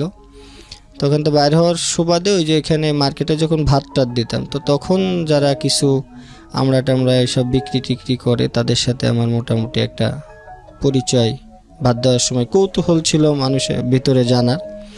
তো তখন আমি তাদের সাথে কথাবার্তা বলতাম। তো ওখানে একটা ছেলের কাছ থেকে একটা আমড়া কিনলাম, কেনার পরে আমি কই এরকম আমি তো এই কাজটা করতাম, কাজটা তো চলে গেছে, আমি তো ওই কাজটা করার পরে ওই খালা বাইর করে দেওয়ার পরে আমার তখন আর টাকা পয়সা ছিল না। প্রায় 3 দিন আমি হলো মানে শুধু পানি খেয়ে খেয়ে, ওই যে এখানে এখন চন্ডিমা মার্কেটটা আছে আর কি, ওই পাশে একটা আছে গোলচক্কর, ওখানে ওই অজু করতে গিয়ে শুধু পানি খাইতাম, পানি খেয়ে মসজিদে নামাজ পড়তাম, তার খুব কান্নাকাটি করতাম হয়তো কোথার থেকে যেন আমার সব কিছু হারিয়ে গেল। তখন শুধু মানে ছিল যে আমি কোনো একটা পরিচিত মানুষ যদি আমি পাইতাম, হয়তো তারা হয়তো আমাকে সহযোগিতা করবে। ওই সময় কি পড়াশোনা স্টপ করে দিলেন? হ্যাঁ, তখন তো পড়াশোনা এসএসসির পরের ঘটনা? হ্যাঁ, এসএসসি পরে। তখনও রেজাল্ট হয়নি? না, রেজাল্ট হয়ে গেছে। এসএসসি তো তখন শেষ করেই আমি ঢাকাতে আসছি। আচ্ছা আচ্ছা আচ্ছা। তো তখন হলো এখানে 3 দিন আমি প্রায় পানি খেয়ে খেয়ে আমি জীবনযাপন করছি। আর তখন এই 3 দিন আমি পানি খেয়েই থাকি। আর প্রচণ্ড ক্ষুধার্ত অবস্থায় পানি খাইলে অনেক বেশি কষ্ট লাগে, পেটের ভিতরে ব্যথা করে। তখন আমি ওই এখানে যে ওই খালার কাছ থেকে চলে আসার পরে যখন এই 3 দিন, তখন আমি ওই চন্দ্রিমা সুপার মার্কেটে সিঁড়ির নিচ দিয়ে ওই তখন বুটিক্সের কাজ করতো, বড় বড় টেবিল থাকতো। জি। তো আমি সন্ধ্যার আগে কি করতাম, যে ওই টেবিলের নিচে ঢুকে থাকতাম, যে আমার ঘুমানোর একটা জায়গা আর কি। ওই টেবিলের নিচে বড় বড় পর্দা দেওয়া থাকে, ওখানে কেউ দেখতো না। তো ওখান থেকে আর বার হইতাম না। তো 3-4 দিন এরকম থাকতে থাকতে একদিন হলো ওই শপিং মলের যে মালিক ছিল, উনি একদিন মনে হয় সকালে এসে আমাকে দেখছে যে আমি শুয়ে রয়েছি। পরে দারোয়ানরা অনেক বকাবকি করলো যে এখানে সে শুয়ে থাকে, তোমরা কিভাবে করো। তো দারোয়ানও হয়তো তখন আমাকে একটা বাড়ি মারছে, মাইরা বাইর করে দিয়েছে যে তোর যাতে মার্কেটের আশপাশে আর না দেখি।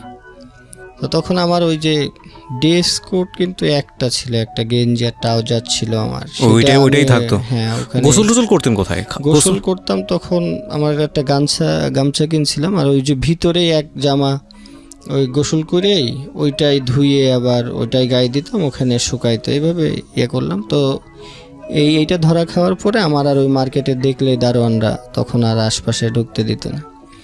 তো তখন হলো ওই যে ছেলে আমরা বেছে, ওর কাছে হইলো যে এরকম আমি তো কি করব।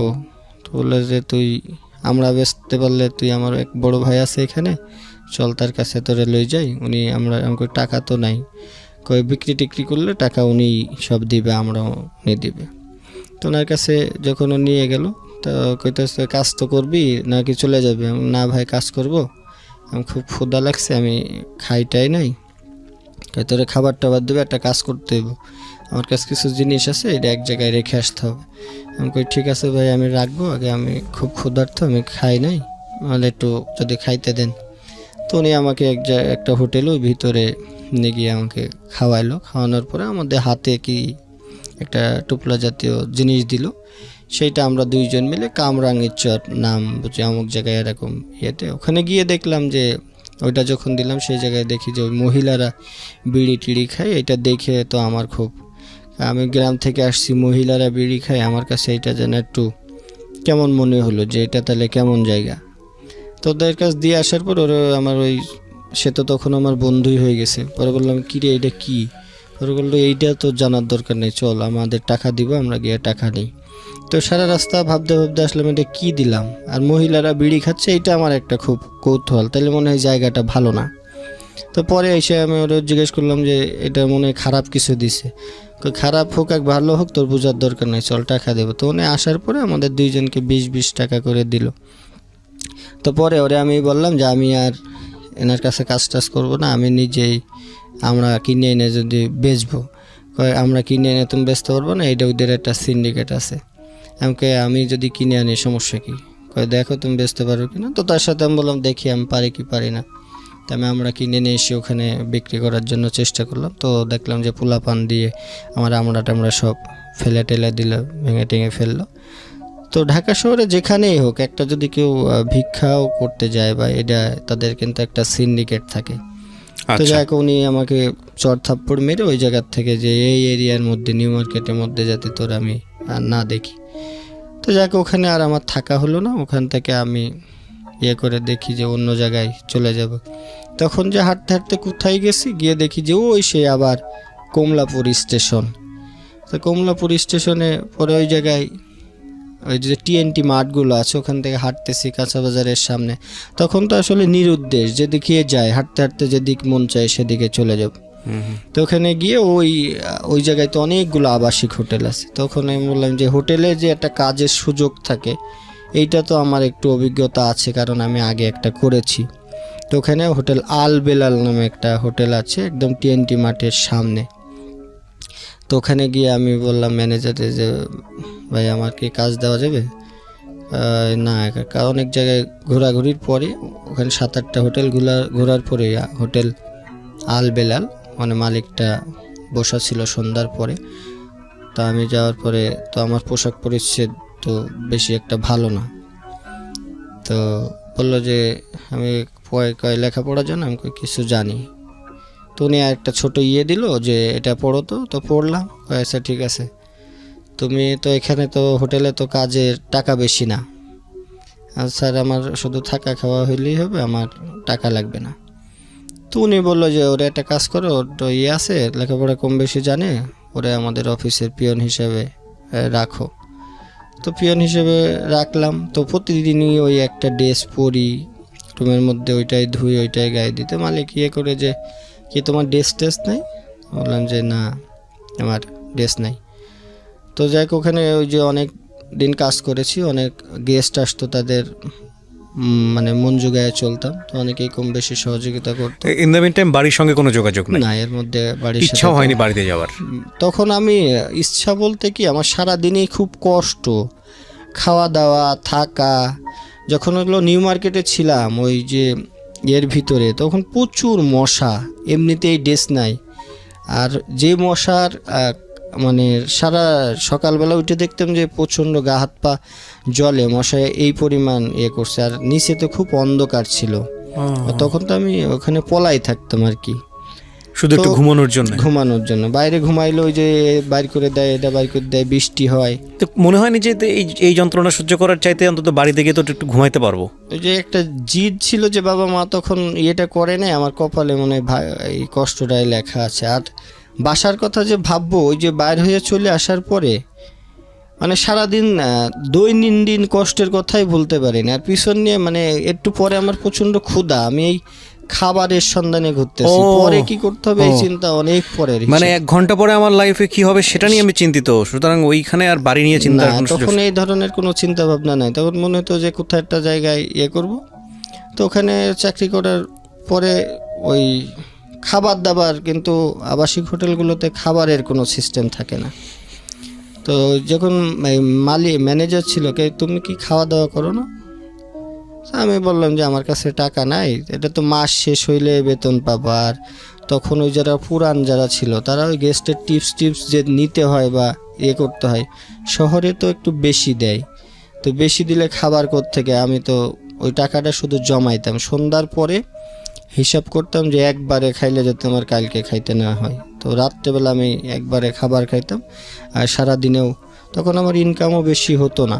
যারা পুরান ছিল ওরা টিপস বেশি পাইতো, ওরা চাইতো, আমি কখনো কারো কাছে ওইভাবে চেতে পারতাম না, কেমন যেন একটু ভেতরে লাগতো। আর অভিজ্ঞতাও ছিল না। তো আমি প্রতিদিন রাত্রেবেলা একবার খাইতাম, ওই একবার খেয়েই আমি সারাদিন কাটাইতাম। তো কিছু কিছু টাকা আমি জমাইতাম। তখন মনে হলো যে আমার পড়ালেখা করতে হবে। এটা হলো প্রায় 6 মাস চলে গেল।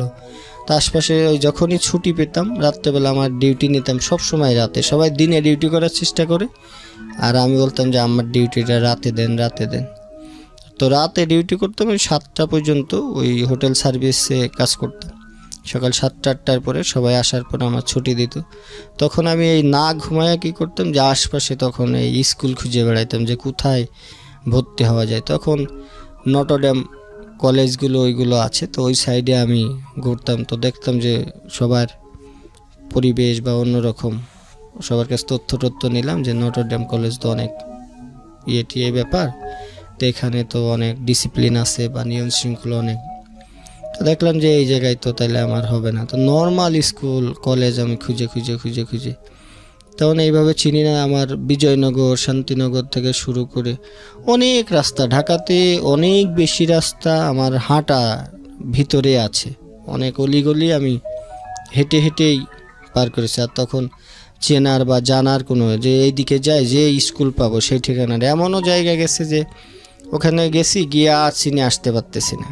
মানে যেদিকে দু চোখ যায় শুধু খুঁজি যে স্কুল ড্রেস পরা থাকলে তাদের পিছন এরা কোথায় যায়, কিসে পড়ে, এই অনুসরণ করতে আমি করতাম। তখন কি আপনি ইন্টার ফার্স্ট ইয়ারে ভর্তি হওয়ার জন্য? হ্যাঁ, ইন্টার ফার্স্ট ইয়ার ভর্তি হওয়ার জন্য। তো ওখানে একটা কলেজের তথ্য নিলাম যে কেমন লাগে এরকম। আমি তখন 2700 টাকা মতো ভর্তিতে লাগবে। আমি ওখান থেকে এই 2700 টাকা জমানো আমার একটা তখন উদ্দেশ্য হয়ে গেল যে ভর্তি হইতে হলে তো আমার টাকা তো জোগাড় করতে হবে। তো আমি খেয়ে না খেয়ে সবার কাছ থেকে অনুরোধ করে টিপস নিয়ে ওই টাকা আমি 2900 টাকা মতো ওখানে এক ভাই ছিল তার কাছে আমি জমা রাখতাম ওই হোটেলে। তো ভর্তি কনফার্ম করছি আমি হলো ঢাকা কমার্শিয়াল কলেজ ধানমন্ডি এই জায়গায়। ওকে, এই চতুর সাইড ঘুরে আমি এখানেই দেখছি একটা কম, আবার ওই স্কুলটা দেখলাম যে একটা বাগান টাগার মতো, তো সরকারি, তাইলে তো অনেক সুযোগ সুবিধা পাবো। তো তখন আমি কমার্সের ব্যাকগ্রাউন্ডে ছিলাম, তারপর এটা কমার্শিয়াল কলেজ ছিল। তো ওখানে গিয়ে তথ্য নিলাম যে 2700 টাকা লাগবে। আমি খুব খুশি যে এই টাকা তো আমার কাছে আছে, আমি এখানে ভর্তি হইতে পারবো। তো স্কুলটা তত জাঁকজমক, কলেজটা তত জাঁকজমক দেখলাম না, বললাম যে তাইলে মনে হয় এখানে আমার একটু সুযোগ টুযোগ হবে। তো দারোয়ানের কাছ থেকে আমি সব তথ্য নিলাম কেমনে কী করণ যায়। তো ফর্মও আমি কিনে নিয়ে গেলাম, গিয়ে খুব খুশি ওই হোটেলে ফেরত গেলাম। ভর্তি ফর্ম? হ্যাঁ, ভর্তি ফর্ম নিয়ে গেলাম। তো ওখানে খুব আনন্দ লাগে যে আমি ভর্তি হব। ভর্তি হয়ে ওখানে যাওয়ার পরে সেই যে ভাইয়ের কাছ থেকে আমি টাকাটা জমা রাখছিলাম, গিয়ে দেখি উনি ওখান থেকে টাকা পয়সা নিয়ে চলে গেছে চাকরি বাকরি ছেড়ে। তো ওই ভাইরে অনেক খুঁজে বেড়াইছি যে ভাই আমার টাকাটা লাগবে। ম্যানেজারে বললাম যে ভাই এরকম আমি তো ওনার কাছে টাকা রাখছিলাম। তো যাক, ওনাকে আমি আর খুঁজে পাই নাই। তো সেইবারও আমার আর টাকার জোগাড় হয় নাই, ওই বছরও আমার ড্রপ আউট আছে। শুধু এইটুকুর জন্যে আপনার এই একটা বছর ড্রপ আউট। তো পরে ওই জায়গায় আর ওই ওনার যে জীবন গল্প, প্রিয় শ্রোতা, এটা উনি বলে যাচ্ছেন ধারাবাহিকভাবে, কিন্তু আপনারা যদি অনুভব করতে পারেন একটা রাতের কষ্ট, একটা মোমেন্টের কষ্ট, একটা দিনের কষ্ট, তাহলে ওনার জীবন গল্প দিয়ে একটা সিনেমা বানানো সম্ভব। It's a story, unbelievable story. এই জন্যই আমরা বলি জীবন নাটকের চেয়েও নাটকীয়। যখন টাকাটা নিয়ে গেল তখন আমি অনেক ওই ম্যানেজারকে বললাম যে ভাই এরকম, ওনার কাছ থেকে তো আমি টাকা জমা রাখছি। তো ম্যানেজার বললো দেখো এগুলো তো তোমাদের মতো আসে যায়, ওর হিসাবে চাকরি ছেড়ে চলে গেছে। তো অনেক জায়গায় তার যা পরিচয় ছিল ওই আশপাশে আমি মনে করলাম যে সে হয়তো হোটেলে কাজ টাজ করবে। তো অনেক জায়গায় খুঁজলাম, তো পেলাম না। এদিকে ভর্তির সময়ও পার হয়ে গেল। তো মনের কষ্টে ওই হোটেলের ওইদিকে কাজটা ছেড়ে দিয়ে যে আমার তাহলে তো আর কোথায় ডেট আছে দেখলাম যে তখন সবগুলোই ডেট 2-5 দিনের মধ্যে সবগুলো কলেজেরই ভর্তির সময় শেষ হয়ে যাবে। তো যাক, সে বছর আমার আর ভর্তি হতে পারলাম না, টাকাও আর জোগাড় করতে পারি নাই। পরে আমি ওই জায়গা ছেড়ে আমি চলে গেলাম যে না, এইটাতে 10 টাকা 5 টাকা দিয়ে আমার আসলে হচ্ছে না, আমার টাকাটা জোগাড় করতে হবে। তো নয় 3,000 টাকা 2700 টাকা আমার কাছে একটা চ্যালেঞ্জ মনে হলো। তো তখন আমি চলে গেলাম ওই জায়গার থেকে করে বাদামতলি, যে ওই ফল টল ভ্যানে ট্যানে করে দিলে আমি কিছু টাকা পাবো।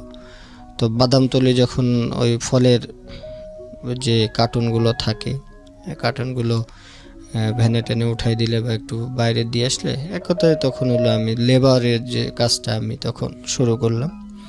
তো ওখান থেকে কাজ টাজ করার পরে অনেক দিন, প্রায় 1,000-2,000 টাকা। তো এর মধ্যে এই যে ঘুমানোর যে বিষয়গুলো ছিল, এগুলো হলো রাত্রে কিন্তু অনেক ঢাকা শহর আমি অনেক হেঁটে কাটাইছি।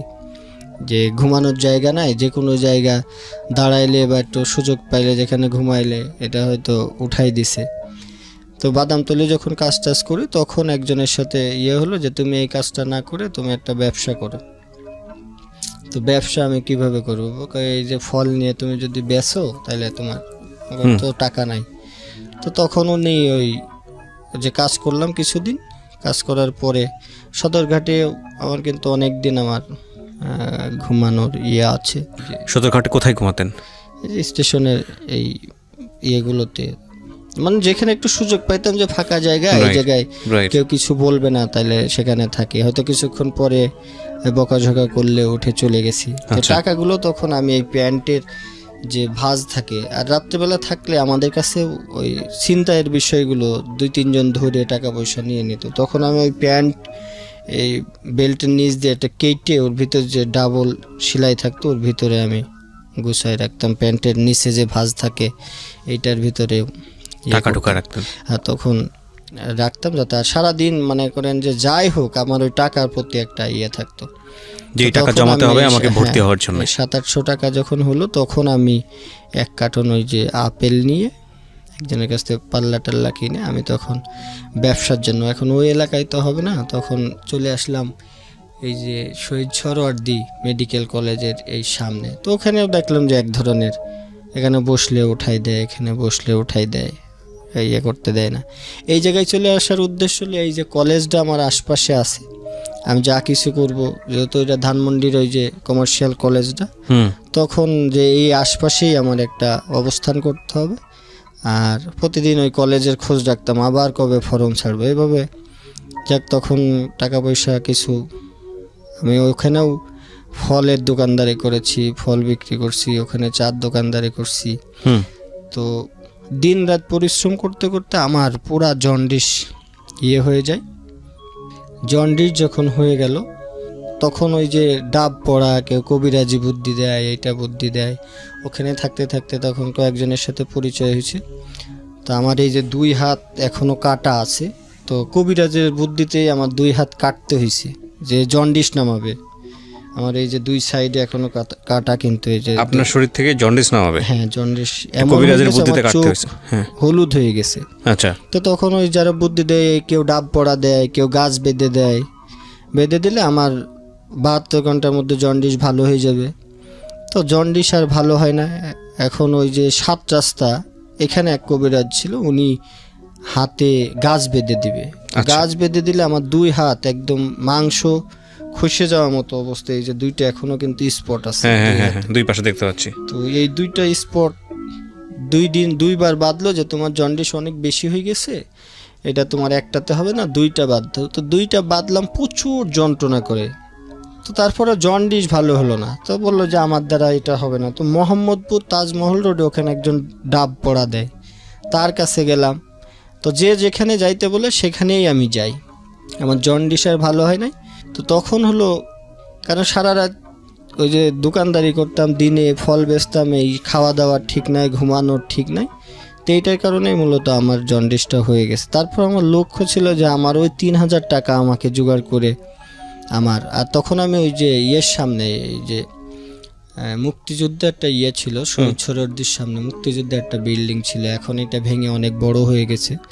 ওইটার পাশেই আমি কিছুদিন একটা বক্স মতো করে কাঠ দিয়ে একটা বড় 3-4 হাত জায়গা মতো নিয়ে, তো যাই হোক তখন আমার কিছু টাকা হয়েছিল, তো একটা বক্স মতো করে ওই ফল টল যে রাখতাম, আর ভিতরে কাউকে জানাইতে দিতাম না, রাত্রেবেলা চুপ করে ওই বক্সের ভিতরে গিয়ে আমি ঘুমাই থাকতাম।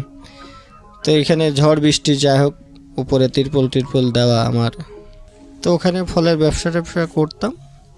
তো কিছুদিন ওই যখন একটা দোকান দিলাম তখন জায়গাটা আবার মানুষের নজরে পড়লো, তখন এই দখল নিয়ে নেয়, ও দখল নিয়ে নেয়, মুক্তিযোদ্ধার এখান থেকে পোলাপান এসে যে দোকানকে চালায়, এটা টাকা দিতে হবে এরকম।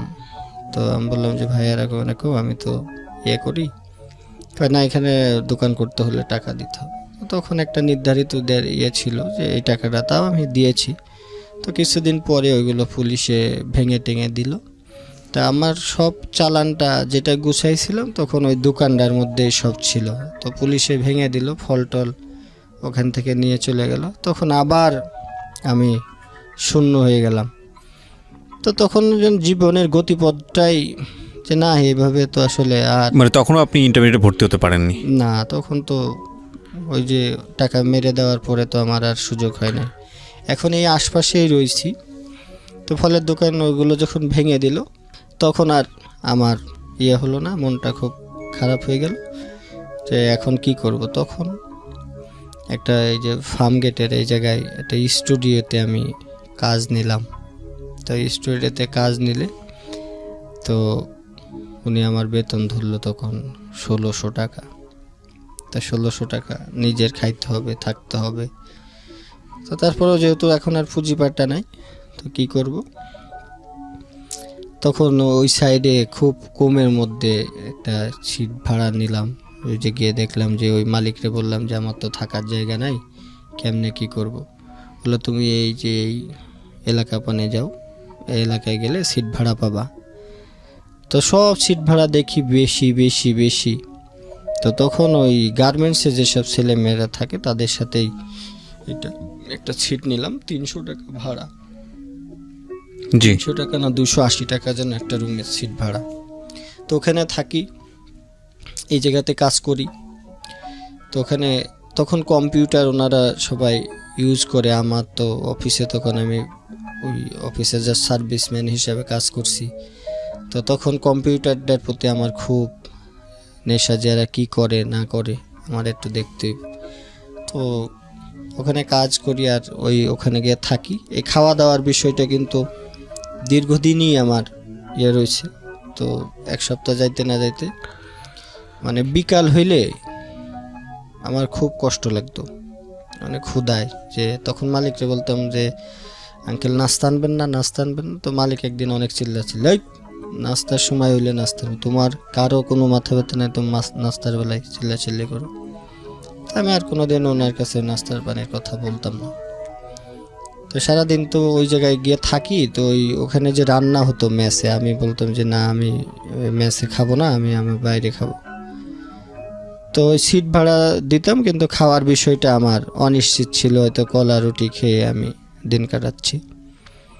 তো একদিন হলো কম্পিউটার ধরছিলাম। তো কম্পিউটার ধরার পর ওই যে আন্দাজে ক্লিক করতে করতে ওই যে ডেস্কটপের যে আইকনগুলো থাকে, ওইটা আইকন হিডেন যে অপশনটা রয়েছে, ওই অপশনটায় ক্লিক হয়ে গেছে, দিয়ে এখন আর ডেস্কটপে কিছু দেখা যাচ্ছে না। আমি তো ভয়তে অনেক শেষ। ওখানে যে কম্পিউটার অপারেটর ছিল ওই ভাইরে কইতেছে যে ভাই এরকম এরকম। আমি তো কম্পিউটারে হাত দিছিলাম, এখন কি যেন কিছু লেখা টেখা নাই। তো উনিও একটা সুযোগ নিল, কয়তো তুমি কম্পিউটার তো নষ্ট করে লইছস, ভাইরাস ধরছে, তুই হ্যান করছস ত্যান করছস। তা আমি ওনার পা ধরছি যে ভাই আপনি মালিকটা বললেন না, তো আমার চাকরিটা খুব না, এটা তো অনেক ঝামেলা আছে, ভাইরাসে সব খেয়াল হয়েছে, এগুলো আনতে হইলে তো খরচ আছে। ভাই আমি বেতন পাইলে আপনারে আমি সব দিয়ে দিম, কয় টাকা লাগে বলেন। এইটা প্রায় 300 টাকা লাগবে। ভাই আমি বেতন পাইলে, কয় না বেতন পাইলে এখন কালকেই তো এগুলো ঠিক করতে হবে, কাজ করবো কেমনে। তো ওই যে ফটোশপের আইকনগুলো যেগুলো থাকে, ওই যে ক্লিক করলে এখন তো বুঝি, তো ওই আইকনগুলো জাস্ট হিডেন রয়েছে, আর একটা রিফ্রেশ দিলে হয়তো চলে আসতো, তখন তার এটা জানতাম না। তো বললো যে তুই আর কোন দিন কম্পিউটার ধরবি? আমি না ভাই ধরবো না, এবার মতো মাফ করে দেন।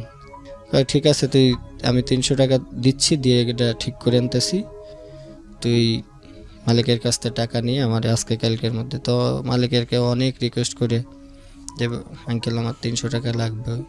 তো কয় তুমি কাজ করছো কয়দিন, টাকা তো এইভাবে অ্যাডভান্স দেওয়া যাবে না। তো মালিকও দেয় না, ওনারও বলি যে ভাই আপনি একটু, আমি তো টাকা দিয়ে কম্পিউটার ঠিক করছি। তো উনি যা কি ঠিক করে আর একজনকে ডাক দিল।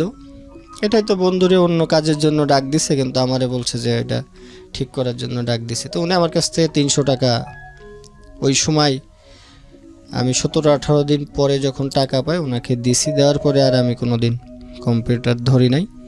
তো তখন আমার মনে হলো যে এই কম্পিউটারটা আমার শিখতে হবে। তো এখন 9টায় আমার ডিউটি হয় ওই স্টুডিওতে, আর এদিকে স্টুডিও উনি মাঝে মাঝে ভিডিও করতে পাঠায়, এইটা করতে পাঠায়। তো ডিউটি ছিল সকাল 9টার থেকে রাত্র 10টা পর্যন্ত দোকান খোলা থাকবে। এরপরেও আমার উনি 10টা-11টা পর্যন্ত আমাকে খাটাইছে।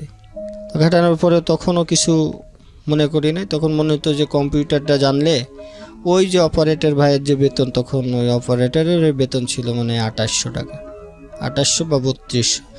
আমি যদি শিখতে পারতাম, ওই অপারেটরের কত রেসপেক্ট করে মালিক, তার যা বলে তাই শুনে। আর আমার তখন মনের মধ্যে আমার খুব কষ্ট যে কম্পিউটারটা যদি আমি জানতাম, তো ওনার কাছে জানতে চাইতাম যে ভাই এটা কী দিয়ে কাজ করেন, কেমনে করেন। তো উনি এগুলো শিখাইতে চাইতো না।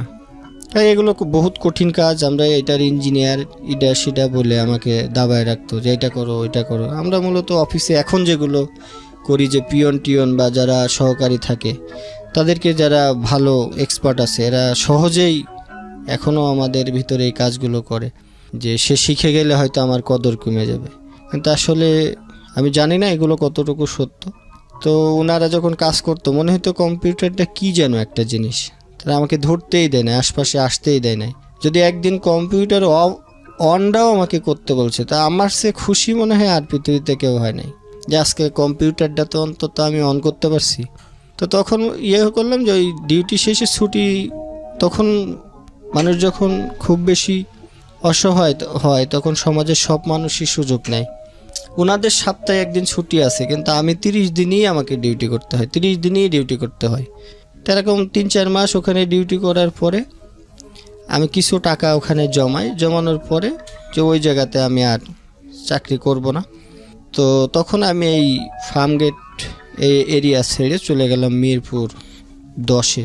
মিরপুরে কাজ করার পরে ওখানে আমার কিছু প্রমোশন হলো, যে আমি যেহেতু একটা স্টুডিওতে কাজ করেছি, ওই জায়গায় আমি মিরপুর ডিজিটাল কালার ল্যাব ওইটার নাম। তো ওখানে আমি কাজ যখন জয়েন করলাম, যে স্টুডিওর কোনো কাজই তো আমি পারি না, ছবি টবিগুলো তুলতে পারি, এইগুলো একটু ভালো আমার জানা আছে।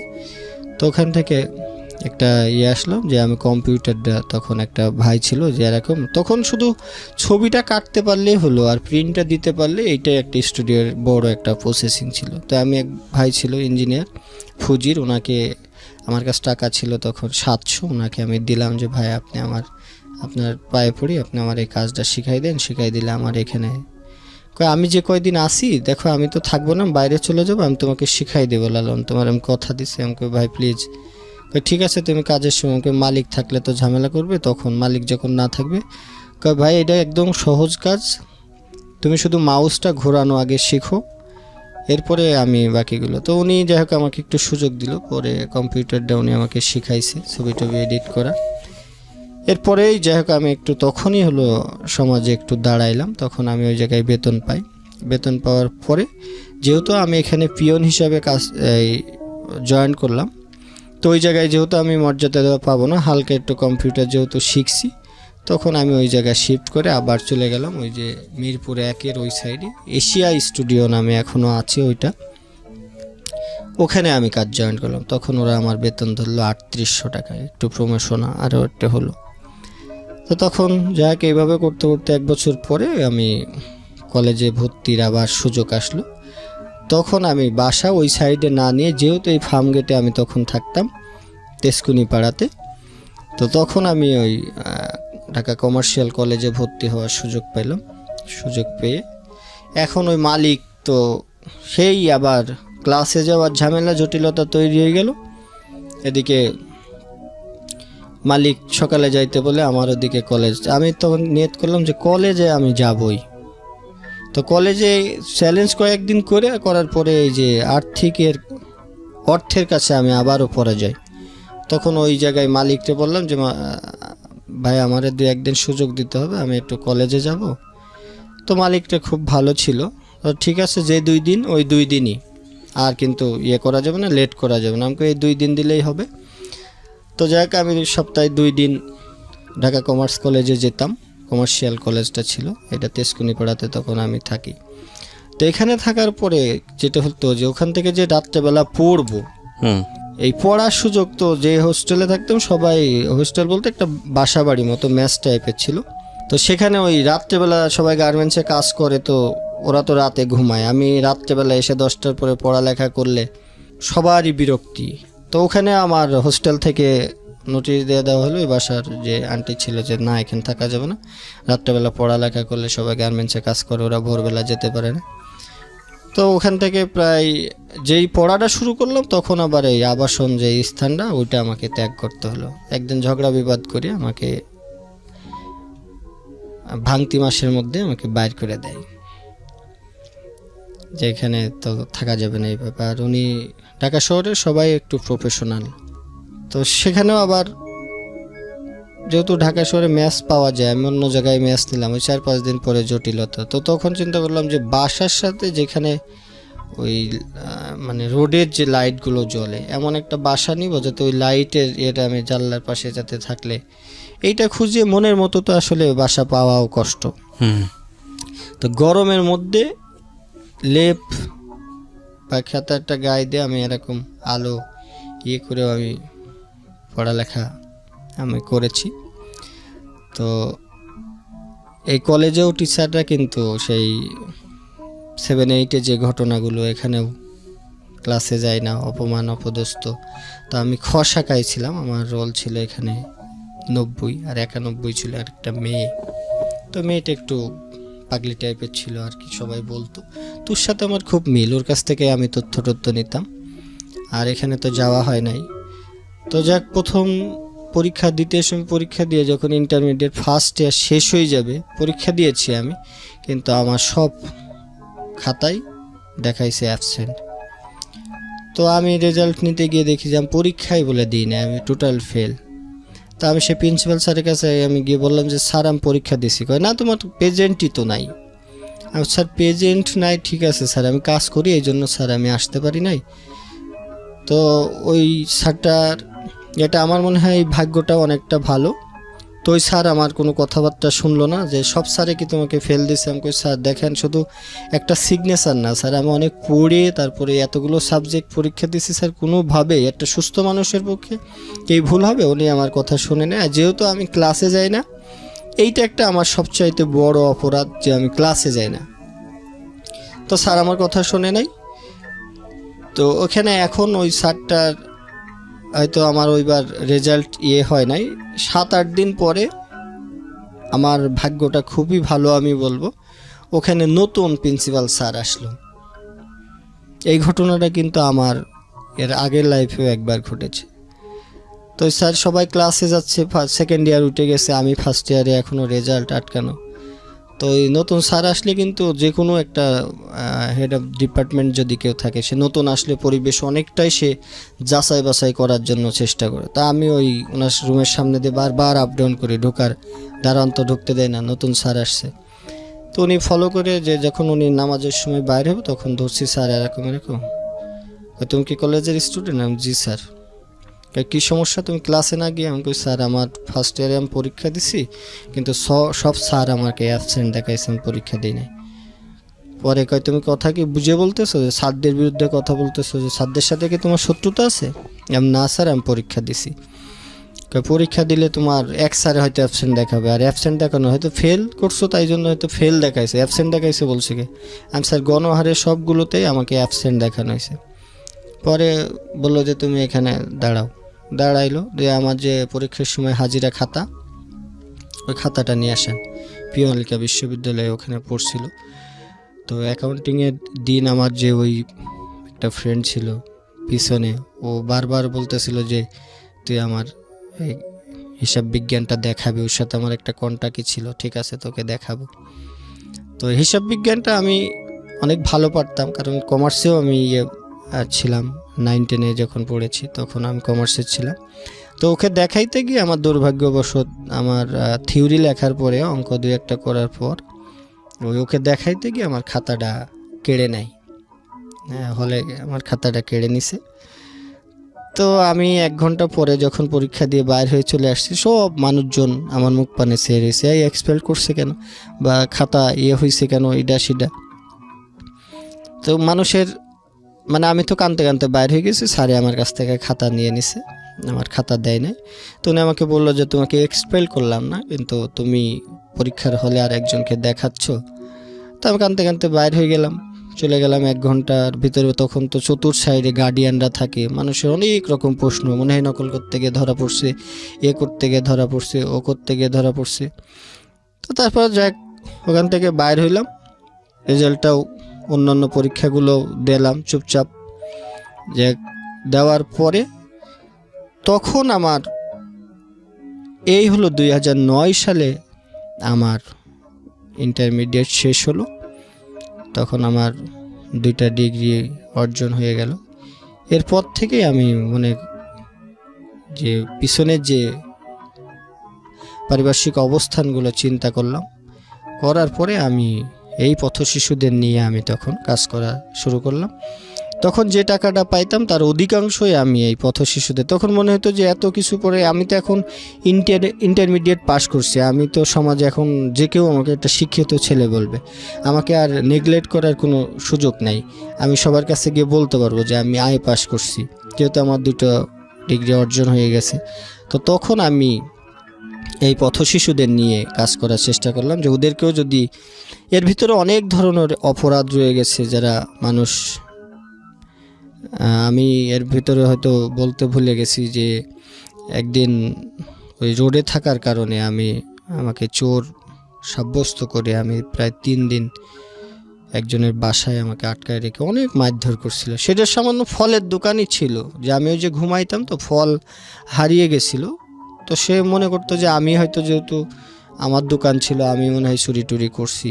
তো সেটা হয়তো তাদের অনেকে বোঝানোর চেষ্টা করছি। আর সবসময় কি করতাম, যে আমার পিছনের আমার কোনো ক্লাসে আমার বন্ধুবান্ধবরা কিন্তু আমার এই ধরনের অবস্থার কথা, আমার ড্রেসের কথা বা আমার খাওয়া দাওয়ার কথা বা আমার থাকার জায়গা নেই, কোনো দিন কারো কাছে আমি শেয়ার করি নাই এই কারণে যে তারা অনেক বেশি ছোট ভাববে।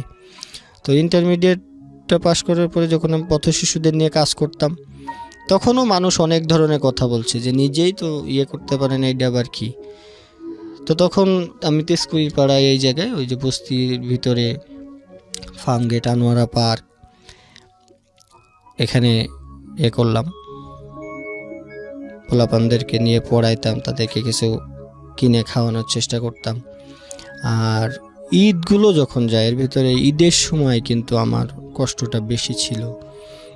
হোস্টেলগুলো বন্ধ থাকতো ঈদের সময়, ঢাকাতেও কিন্তু হোটেল বন্ধ থাকে, হোস্টেলে থাকতে দেয় না একা আর কি, যে চুরি টুরি করে নিয়ে চলে যায় কিনা। তখন আমার ব্যাগের মধ্যে কলা রুটি মনে হয় আমার এই 12 বছরের জীবনের মধ্যে কলা রুটিটা অনেক, তার অর্ধেক অংশই মনে হয় আমার শরীরের সাথে জড়িয়ে রয়েছে। কলা রুটি আমার ব্যাগের মধ্যে এটা কমন জিনিস থাকতো। যখন ঈদের সময় সবাই চলে যায়, আমি শুধু তখন রাস্তার থেকে এক মাথার থেকে আরেক মাথা, আমার এমনও আছে ফার্মগেট থেকে আমি একদম গাবতলি, মতিঝুল, আমাকে হেঁটে যাওয়ার অভ্যাস আছে, যে মানুষ কি করতেছে দেখব, আবার একই সাথে সময়টাও শেষ করব। যেখানে লাইট বেশি থাকে সেই সব জায়গাগুলোতে আমি রাত্রি যাপন বেশি করতাম, একটু কৌতূহল টাইপের। যেমন ওই মতিঝিলের ওই সাইডগুলোতে রাতারাতি অনেক লোকজনের আসা যাওয়া, স্টেশনগুলোতে হাঁটতেছি, তখন ভয় ছিল যে এক জায়গায় দাঁড়ায় থাকলে পুলিশে ধরে, মানুষ প্রশ্ন করে, আর আমি যদি সোজা রোডে হাঁটা শুরু করি তাহলে আমাকে কেউ ধরবে না।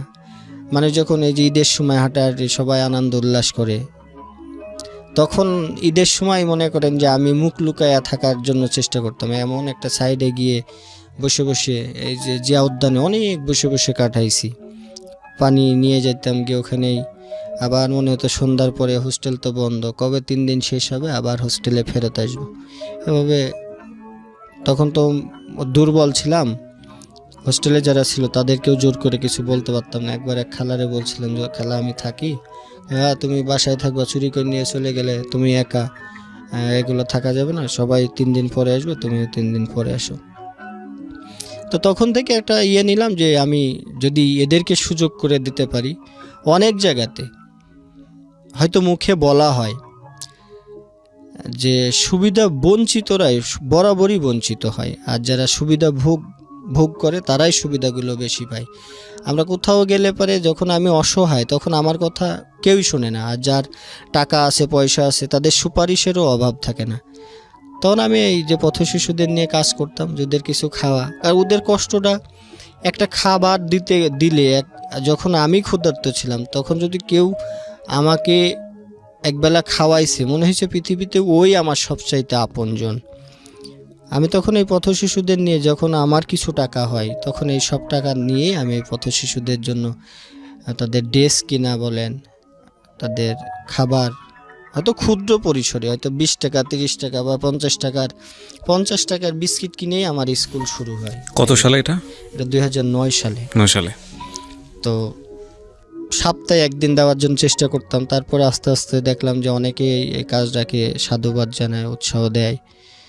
আর এরকম করতে করতে কিছু বন্ধু বান্ধব, তখন ওই এলাকাতে একটা শুরু করলাম কিছু, এটা তেজকুনি পাড়ার কথা বলতেছি আমি, কিছু পোলাপানের সাথেও একটা চলাচল হলো, উঠা বসা হলো, তো অনেকেই আমার সাথে এটা অ্যাড হলো। তো আমার একটা ছিল, যারা মাদক খায় বা ধূমপান করে, এই ধরনের আমরা এইসব ছিল যে আমার এই সংগঠনের সাথে অ্যাড হইতে পারবে যারা ধূমপান না করে তারা, তাছাড়া আর কেউ এই পড়াশোনার সাথে অ্যাড হইতে পারবে না। তো অনেকে বললো যে আমরা ইয়েটা ছিল যে মাদক বিরোধী নিয়ে আমি যে, তো অনেকে বলতো সিগারেট তো ধূমপান এই মাদকের মধ্যে পড়ে না, তা আমরাও অ্যাড হই। তো ওখানেও কাজ করলাম, কিছুদিন কাজ করার পরে দেখলাম একটা গ্রুপ তৈরি হয়ে গেল যারা রাজনীতি করে, তাদের এক ধরনের চিন্তা ভাবনা থাকে এই ছেলেটা কি করতে চায় বা তার গতিবিধ কি।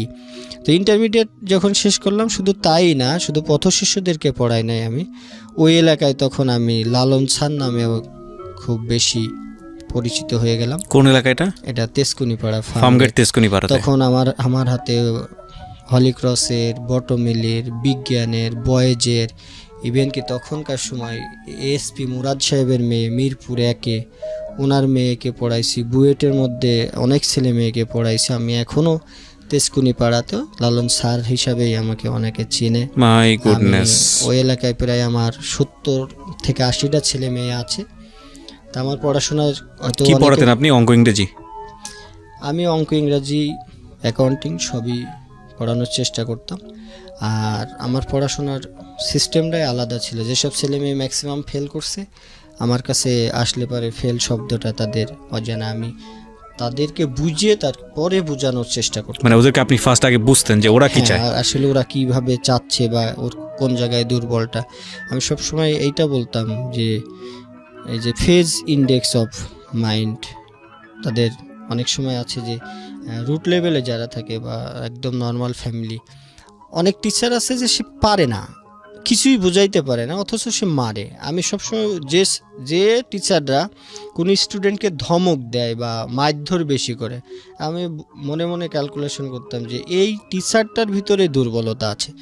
একটা ছাত্রছাত্রীকে পড়াইতে হলে ধমক দেওয়া বা মারার কোনো প্রয়োজন পড়ে না। তো ওখানে আমি অনেক ছেলে মেয়েকে পড়াইতাম। তখন মনে হলো যে আমি আলাদা একটা ইয়েতে যাব। তো সব ছেলে মেয়ে তখন ওই গার্ডিয়ানদের কাছে টাকার আমার তখন দরকার ছিল, অনেক জায়গায় পড়াইতাম। ছেলে মেয়ের সব মানে ফ্রি করতে করতে টোটালটা একটা প্রচার হয়ে গেল যে লালন স্যার তো ফ্রিই পড়ায়, অথচ দেখা যাচ্ছে আমি হোস্টেল ভাড়া দিতে পারি না, খাবার টাকাও নাই। তো একটা যন্ত্রণা। তখন আমি একটা স্টার কোচিং সেন্টার নামে আমার ওই যে রুমটাতে ছিলাম, এখন ওই যে রুমের একটা যন্ত্রণা ছিল দেখে তখন আমি একটা রুম নিয়ে ওই এলাকাতে থাকি। ওই রুমের মধ্যে এই সারাদিন আমার ছেলে মেয়ে লেখাপড়া বা সবাই রাত্র 10টা 11টা 12টা পর্যন্ত আমার কাছে ছেলে মেয়ে পড়তে আসতো। তাই এরকম করতে করতে তো আমি তখন নাম দিলাম স্টার কোচিং সেন্টার।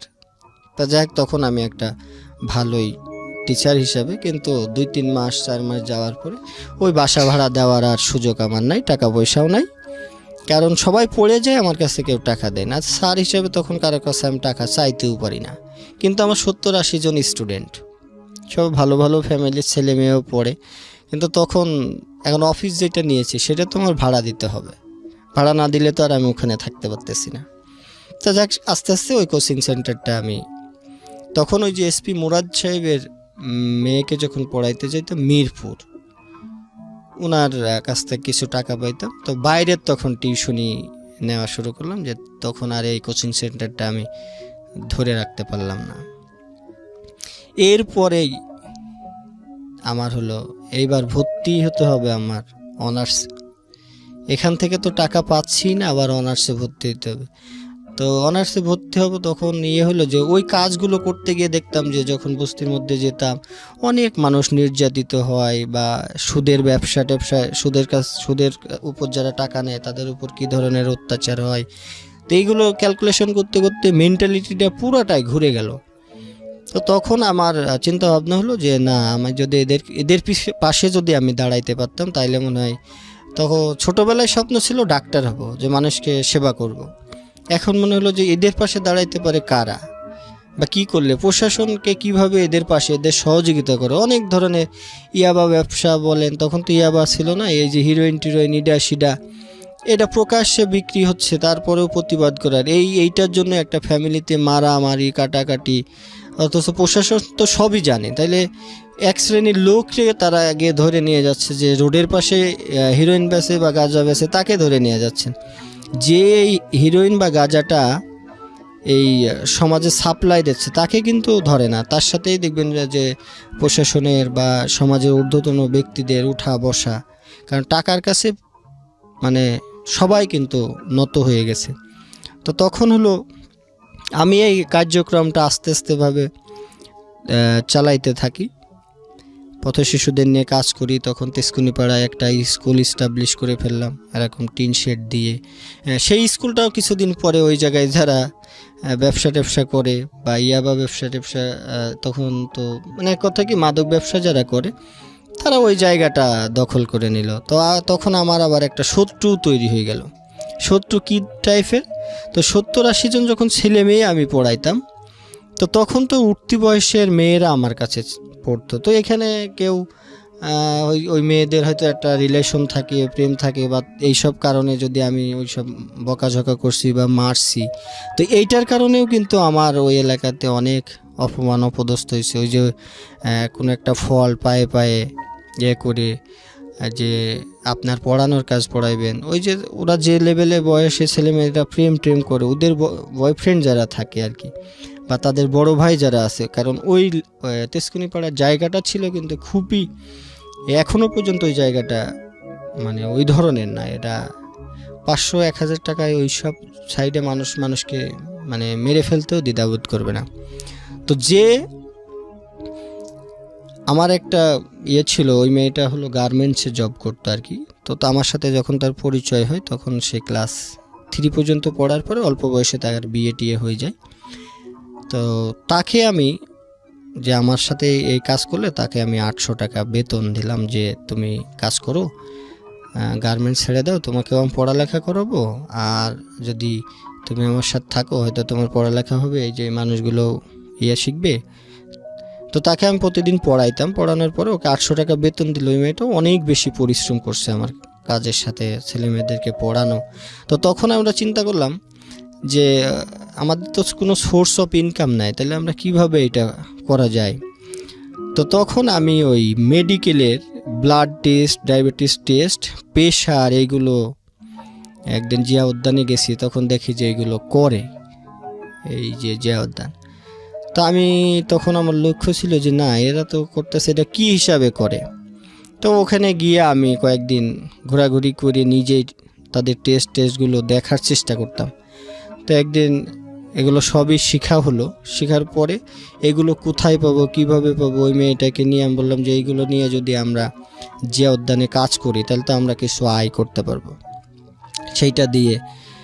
তো যাক, ওই মেয়েটার সাথে সর্বশেষ আমার সম্পর্কটা যখন সে মনে হয় এবার ইন্টার পাস করছে, আমি তার হাতে করে অনেকেরই, আমি ওই লেভেলেও যারা ছিল তাদের, এরকম সমাজে অনেকেই আছে যাদেরকে আমি উন্মুক্ত হতে নিজের টাকা দিয়েও ভর্তি করে দিয়েছি, পড়াইছি।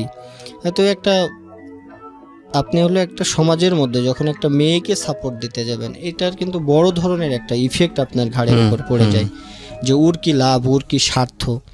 তো ওই মেয়েটার সাথে, ওই মেয়েটাকে সব তখন বলেছিলাম যে কখনোই একটা জিনিস, আমার সাথে মিথ্যা বলবা না, আর যদি তুমি করতে চাও তাহলে কখনো যেহেতু প্রেমটা করো না, তাইলে হয়তো আমাদের এই কাজের উপরে বড় ধরনের ইফেক্ট পড়বে।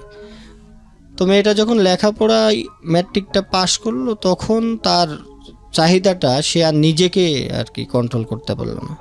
তোর কারণে কিন্তু আমি ওই জায়গাতে প্রচুর মার খাইছি।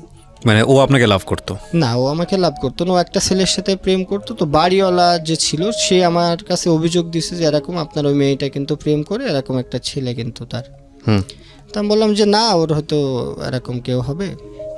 তো এইটার পরে সে বললো আমার সাথে একটা মোটামুটি রাগারাগি। তো একদিন গেছি, গিয়ে আমি বিচার করতে গিয়ে, যেহেতু ওখানে তখন ছাড়ছিলাম, আমার কথার একটা মূল্যায়ন ছিল, বিচার করতে গিয়ে ওই যে আমার কিছু ছাত্রীদের হয়তো বয়ফ্রেন্ডরা ওখানে ছিল, বিচারটা পুরা আমার প্রতি মনে করেন যে বেশ, যে আপনার এর কি, তখন আমার ওখানে অনেক মারধর আমি খাইছি ওই মেয়েটার।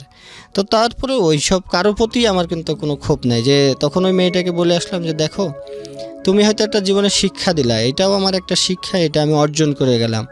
এই এলাকাতে হয়তো এখন আমার একটা দুর্নাম হয়ে যাবে, তবে সম্মান যদি আল্লাহ দেয় বা আমার চেষ্টা থাকে, তাহলে এগুলো আবার আমার রিকভারি হয়ে যাবে।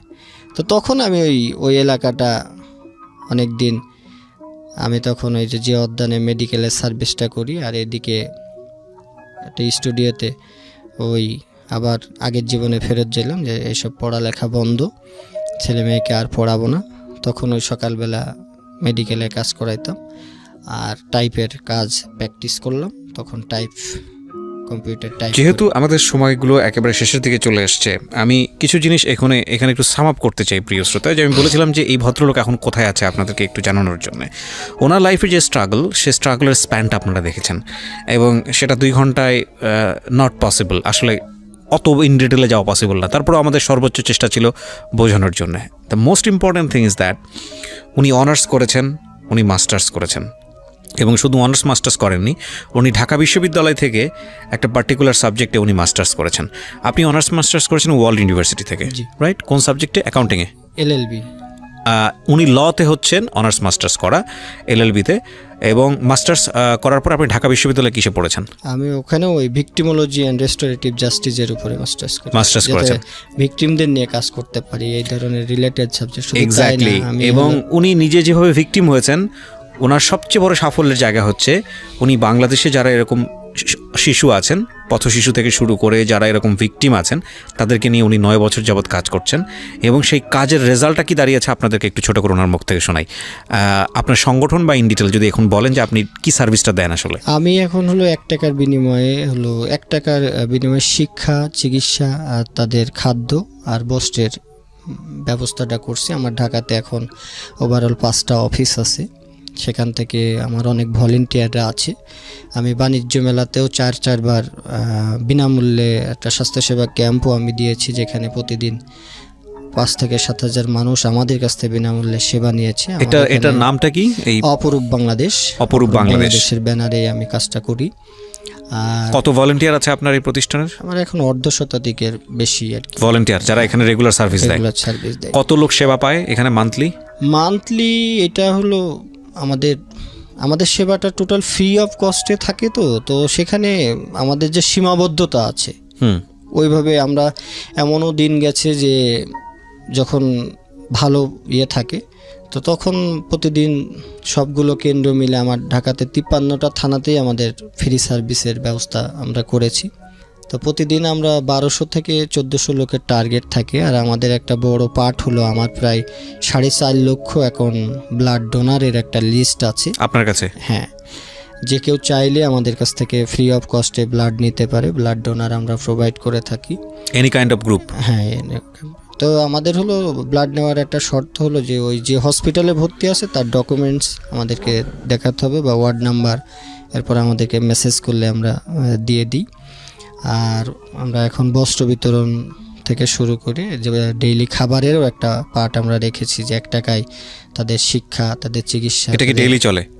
ডেইলি বললে আসলে ঠিক হবে না, কারণ আমার তো ওই ধরনের কোনো ফান্ড নাই। আমি এখন লয়ার প্র্যাকটিশনার, শিক্ষানবিশ আইনজীবী হিসাবে কোর্টে যাতায়াত করি, ইনকামও তো বেশি নাই লোয়ার কোর্টে। হ্যাঁ, আচ্ছা। তো সেখান থেকে যা আয় আসে, আর আমরা ওই যে সেবাগুলো দিতে গেলে আমরা কিছু অনুদান পাই। মানুষ সেবা নিয়ে হয়তো কেউ খারাপ মন্তব্যও করে, কেউ ভালো মন্তব্য করে। অনেকেই যে অনুদানগুলো দিয়ে যায় 5 টাকা, 10 টাকা, 20 টাকা, 50 টাকা, 100 টাকা, সেখান থেকেই আমরা এই অদ্যাবধি যা সেবা দিয়েছি সবগুলো ওই ফান্ড থেকেই আমরা এই সেবাগুলো দিতেছি। তো এই জন্য আমি বলি যে সেবামূলক কাজ করার জন্য আসলে অর্থের দরকার নাই, প্রত্যেকটা মানুষেরই সহযোগিতা এখানে থাকে। ফার্স্ট আমরা হসপিটালগুলো, আমাদের যারা ক্লিনিকগুলো আছে, এরা মূলত আমাদেরকে বেশি এন্টি থাকে, কারণ আমরা যখন ফ্রি সেবাগুলো দিতে যাই তারা বাধাগ্রস্ত করে। অনেক জায়গায় ক্যাম্প দিলে আমাদেরকে বসতে দেওয়া হয় নাই। আমি এবারও একটা ওই যে বঙ্গবন্ধু নগর সেবা কেন্দ্র নামে একটা অনুমোদনের জন্য ঢাকার বিভিন্ন জায়গাতে যে ফ্রি ক্যাম্প বসানোর জন্য 1 টাকায় সেবা, যেখানে মানুষ রেগুলার গিয়ে সেবাটা নিতে পারবে, এই ধরনের একটা অনুমোদনের জন্য প্রায় 6-7 মাস ধরে বিভিন্ন সিটি কর্পোরেশনের থেকে আমি চেষ্টা করতেছি, কিন্তু এখনও পাই নাই, দিচ্ছে না তারা বিভিন্ন অজুহাতে। কেন দিচ্ছে না, কী কারণে দিচ্ছে না আসলে জানি না। তো ঢাকা ডিএমপির থেকে আমার কাজ করার জন্য পারমিশন নেওয়া আছে। অনেক সময় ছেলে মেয়ে মেডিকেলে গেলে অনেকে প্রশ্ন করে যে মেডিকেল স্টুডেন্ট কিনা, আমরা যে ধরনের সার্ভিসগুলো দিই সব তো মেডিকেল স্টুডেন্ট দিয়ে আসলে কাজগুলো করানো যায় না। এটা আমরা সেবামূলক কাজের জন্য পাঠাইছি, এখানে মেডিকেলের একটা জটিলতা, বড় বড় প্রতিষ্ঠানের কাছে আমাদের পরাজিত হতে হয়। তারপরেও এখনও হাল ছাড়ি নেয়, আমাদের সব ভলেন্টিয়ার যারা আছে তারা খুব স্মুথলি কাজ করতেছে। ঢাকার বিভিন্ন জায়গাতে আমরা প্রতিদিন খাবার দেওয়ার জন্য চেষ্টা করতেছি, বস্ত্র দেওয়ার জন্য চেষ্টা করি। তো খাবারটা দিলে পরে কি হয় যে ওই যারা কাজ করে তারা আসলে ওই যে আমি জানি তো যে পেটের ক্ষুধা না মিটিয়ে কেউ শিক্ষা নিতে চায় না। এই জন্য আমি খাবারটা দিয়ে বলি যে 1 ঘন্টা পড়াশোনা করলে পরে আমরা খাবারটা দিব, যারা না পড়বে তাদেরকে খাবারটা দিব না। তো আমি যখন কষ্ট করছি খাবারের, তখন আমি বুঝছি যে খাবারটা দিলে পারে সে যে কোনো শর্ত মেনে নিতে রাজি। কারণ যারা পথে থাকে বা পথশিশু যারা, তারা মূলত খাবারটাকে বেশি প্রাধান্য দেয়, বস্ত্রটাকেও তারা এত বেশি গুরুত্ব দেয় না, শিক্ষাটাকেও তারা এত বেশি গুরুত্ব দেয় না। আমি তাদের ভিতরে একটা জনসচেতনতা তৈরির জন্য মূলত এই শিক্ষা এবং খাবারের ব্যবস্থাটা করার চেষ্টা করতেছি। ফাইন, আপনাকে আসলে কি প্রশ্ন করবো সে প্রশ্ন খুঁজে পাচ্ছি না, টু বি অনেস্ট। কারণ আপনাকে যত প্রশ্নই করব আমি জানি যে সেই প্রশ্নগুলোর করে আপনার যে গল্পটা, মানে এটা আসলে একটা সাগরের মধ্যে ছোট্ট একটা বালিকণার মতো হলো আজকে, এবং একদিনের গল্পই তো আসলে ঘন্টাখানেক পার হয়ে যাওয়ার কথা, যে কষ্ট আপনি জীবনে করেছেন। গল্প না, জীবনের একটা বাস্তব কাহিনী, যদি বাস্তবতা, যেহেতু 12 বছর আমি বিভিন্ন জায়গায় ঘাত প্রতিঘাত, হয়তো অনেক কিছু বলি নাই বা এড়িয়ে গেছি বা সময় স্বল্পতার কারণে বলা হয় নাই, যেগুলো শুধু যদি মানুষ এইটুকু চিন্তা করে যে একটা ড্রেস আমাকে কয়েকটা দিন গায়ে শুকাইতে হয়েছে বা 3 দিন পানি খেয়ে জীবনযাপন করতে হয়েছে, সেখান থেকে আমার এই পথশিশুদের নিয়ে কাজ করা, এটা আমি কখনোই চিন্তা করি নাই যে আমার একটা অর্গানাইজেশন হয়ে যাবে বা আমি অর্গানাইজেশন চালাবো। তখন মনে হয়েছে একটা কাজ করতে হবে, তাদেরকে একটু কিছু শিক্ষা দিতে হবে। সেই জিনিসটাই হয়তো আল্লাহ এমনভাবে দাঁড় করাইছে যে আমার মনে হয় ভবিষ্যতে আমার এই যে আমি আইন পেশার সাথেও যাচ্ছি, আমি তাদের সাথে এখন আমি ওইটার সাথে আবার অ্যাড করে দিয়েছি যে 1 টাকায় আইনি সহায়তা প্রদান। তো গরিব মানুষের পাশে থেকে তাদের সত্যতা বা তাদের ন্যায্য অধিকারটা প্রতিষ্ঠা করার লক্ষ্যে আমি মূলত এখন আমি প্রতিবাহিত। আচ্ছা, আমি একটু জানতে চাই যে অপরূপ বাংলাদেশ কেউ যদি ব্যক্তিগতভাবে হেল্প করতে চায়, আমি যত জানি এটা গভর্নমেন্ট রেজিস্টার একটা এনজিও এখন রাইট নাও, নাকি ফাউন্ডেশন? এটা ফাউন্ডেশন, গভর্নমেন্ট রেজিস্ট্রেশন করা আছে, কিন্তু আমি গভর্নমেন্ট থেকে কোনো ধরনের সহযোগিতা না, সেটা অনেকেই পায় না। কিন্তু আমি জানতে চাচ্ছি যে যেহেতু এটা রেজিস্টার্ড, সো কেউ যদি এখানে কোনো হেল্প করতে চায় ব্যক্তিগতভাবে বা কোনো জায়গা থেকে যদি কোনো সংস্থা থেকে হেল্প করতে চায়, তারা যোগাযোগ করবে কোথায়? আমাদের যোগাযোগের ঠিকানা হলো অপরূপ বাংলাদেশ, 4/A ইন্দিরা রোড, মাহবুব প্লাজা, 6ষ্ঠ তলা, ফার্মগেট, ঢাকা। প্রিয় শ্রোতা, আমাদের চ্যানেলটি ইউটিউবে থাকবে, এখান থেকে আপনারা ঠিকানা দরকার হলে আবারও শুনতে পাবেন। আমাদের ইউটিউবের ঠিকানা হচ্ছে www.youtube.com/DFM904। আমি আবারও বলছি www.youtube.com/DFM904। আমি আবারও আপনাকে রিকোয়েস্ট করবো ঠিকানাটা বলার জন্য। আমাদের সাথে যোগাযোগ করার ঠিকানা হলো 4/A ইন্দিরা রোড, মাহবুব প্লাজা, ফার্মগেট, 6ষ্ঠ তলা, ঢাকা। জি, ওখানে গিয়ে যোগাযোগ করতে পারে। আপনাদের অফিসে কোনো নাম্বার দিতে চান? অফিসের নাম্বার দেওয়ার আগে আমার একটু বলার আছে, সেটা হচ্ছে এই নাম্বারটা আপনি দিলে এমন হবে যে মানে এই নাম্বার আগামী 2, 4, 6 মাস রিসিভ করে আপনি শেষ করতে পারবেন না। সেই রিস্ক যদি আপনি নেন, আপনি নাম্বারটা দিতে পারেন। যাতে এই ধরনের মন মানসিকতা যদি থাকে, তবে তার আগে আমার কোনো ব্যক্তি বা প্রতিষ্ঠানের সহযোগিতা করার একটা শর্ত হলো কোনো রকম তাদের ব্যক্তি স্বার্থ বা রাজনীতিক কোনো বিষয় হাসিল করার জন্য যদি কেউ সহযোগিতা করতে চায়, তাইলে আমি এই ধরনের সহযোগিতা নিব না, অদ্যাবধি নিই নাই। আমি কাজ করতে গিয়ে দেখেছি যারা কিছু সহযোগিতা করতে চায় তাদের পিছনে অনেক বড় উদ্দেশ্য থাকে, মানে উদ্দেশ্যবিহীনভাবে যদি হ্যাঁ, আসে এখানে। উদ্দেশ্যবিহীনভাবে যদি পথ শিশুদেরকেই সেবা করার উদ্দেশ্য থাকে তাইলেই যাতে তারা আসে। অনেকে কি করে যে তার ব্যানারটা ইউজ করে তাকে একটা হাইলাইট করে যে আমরা তাকে সেই এই কাজটা করতেছে, দুদিন পরে তার পিছনে অনেক বড় উদ্দেশ্য থাকে যে কেউ যদি ভলেন্টিয়ারি করতে আসে এখানে, যদি ভলেন্টিয়ারি করতে থাকলে কোনো সমস্যা নাই। সেক্ষেত্রে অর্থ ছাড়া বা অর্থ দিয়েও আমাদেরকে সহযোগিতা করতে পারবে, আমাদের কাজের সাথে সম্পৃক্ত হতে পারবে। তো যদি আমি এইটুকু সবার কাছে অনুরোধ করব যে পথ শিশুদেরকে নিয়ে যাতে কেউ মানে তার ব্যক্তি স্বার্থ উদ্ধার না করে, চর্চা করার জন্য না আসে। মানুষ Okay. খুব বেশি দিন বাঁচবে না, মানুষ তার কর্মের মাঝে বেঁচে থাকে। মানুষ এইটা আমি সবার কাছে প্রত্যাশা করব যাতে তার কর্মগুলো ভালো হোক। আমি কয় বছর বাঁচবো, দেখতে দেখতে আমার 30 বছর আমি পা দিয়ে ফেলছি, হয়তো আর 20 বছর আল্লাহ হায়াত দেবে। তা আমি যদি মানুষের জন্য কিছু করে যেতে পারি সেইটা হয়তো সারা জীবন, যারা আজকে সমাজে তাদের স্মৃতি রেখে গেছে, মাদার তেরেসা বা অন্যান্য যারা আছে তারা তাদের কর্মের মাঝে বেঁচে রয়েছে, অর্থ ধন সম্পদের মাঝে হয়তো কেউই বেঁচে নাই। তো আমি যারা আপনাদের মাধ্যমে যদি আমাদের সাথে কেউ যোগাযোগ করতে চায় বা সহযোগিতা করতে চায়, একদম নিঃস্বার্থ থাকতে হবে, অন্তরের অন্তঃস্থল থেকে থাকতে হবে। আমি যখন ছোট ছিলাম সেইভাবে আমি আজকে এই প্রতিষ্ঠান, আমার ঢাকাতে প্রায় 4-5টা অফিস রয়েছে।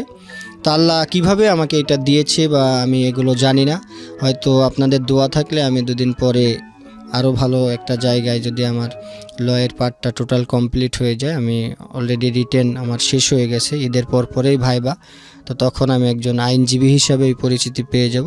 এইটা আমার সবচাইতে বড় প্রাপ্তি। আর আমার উদ্দেশ্য হলো আইন পেশা থেকে যত টাকা আমার আসবে, গরিবের জন্য এই 1 টাকা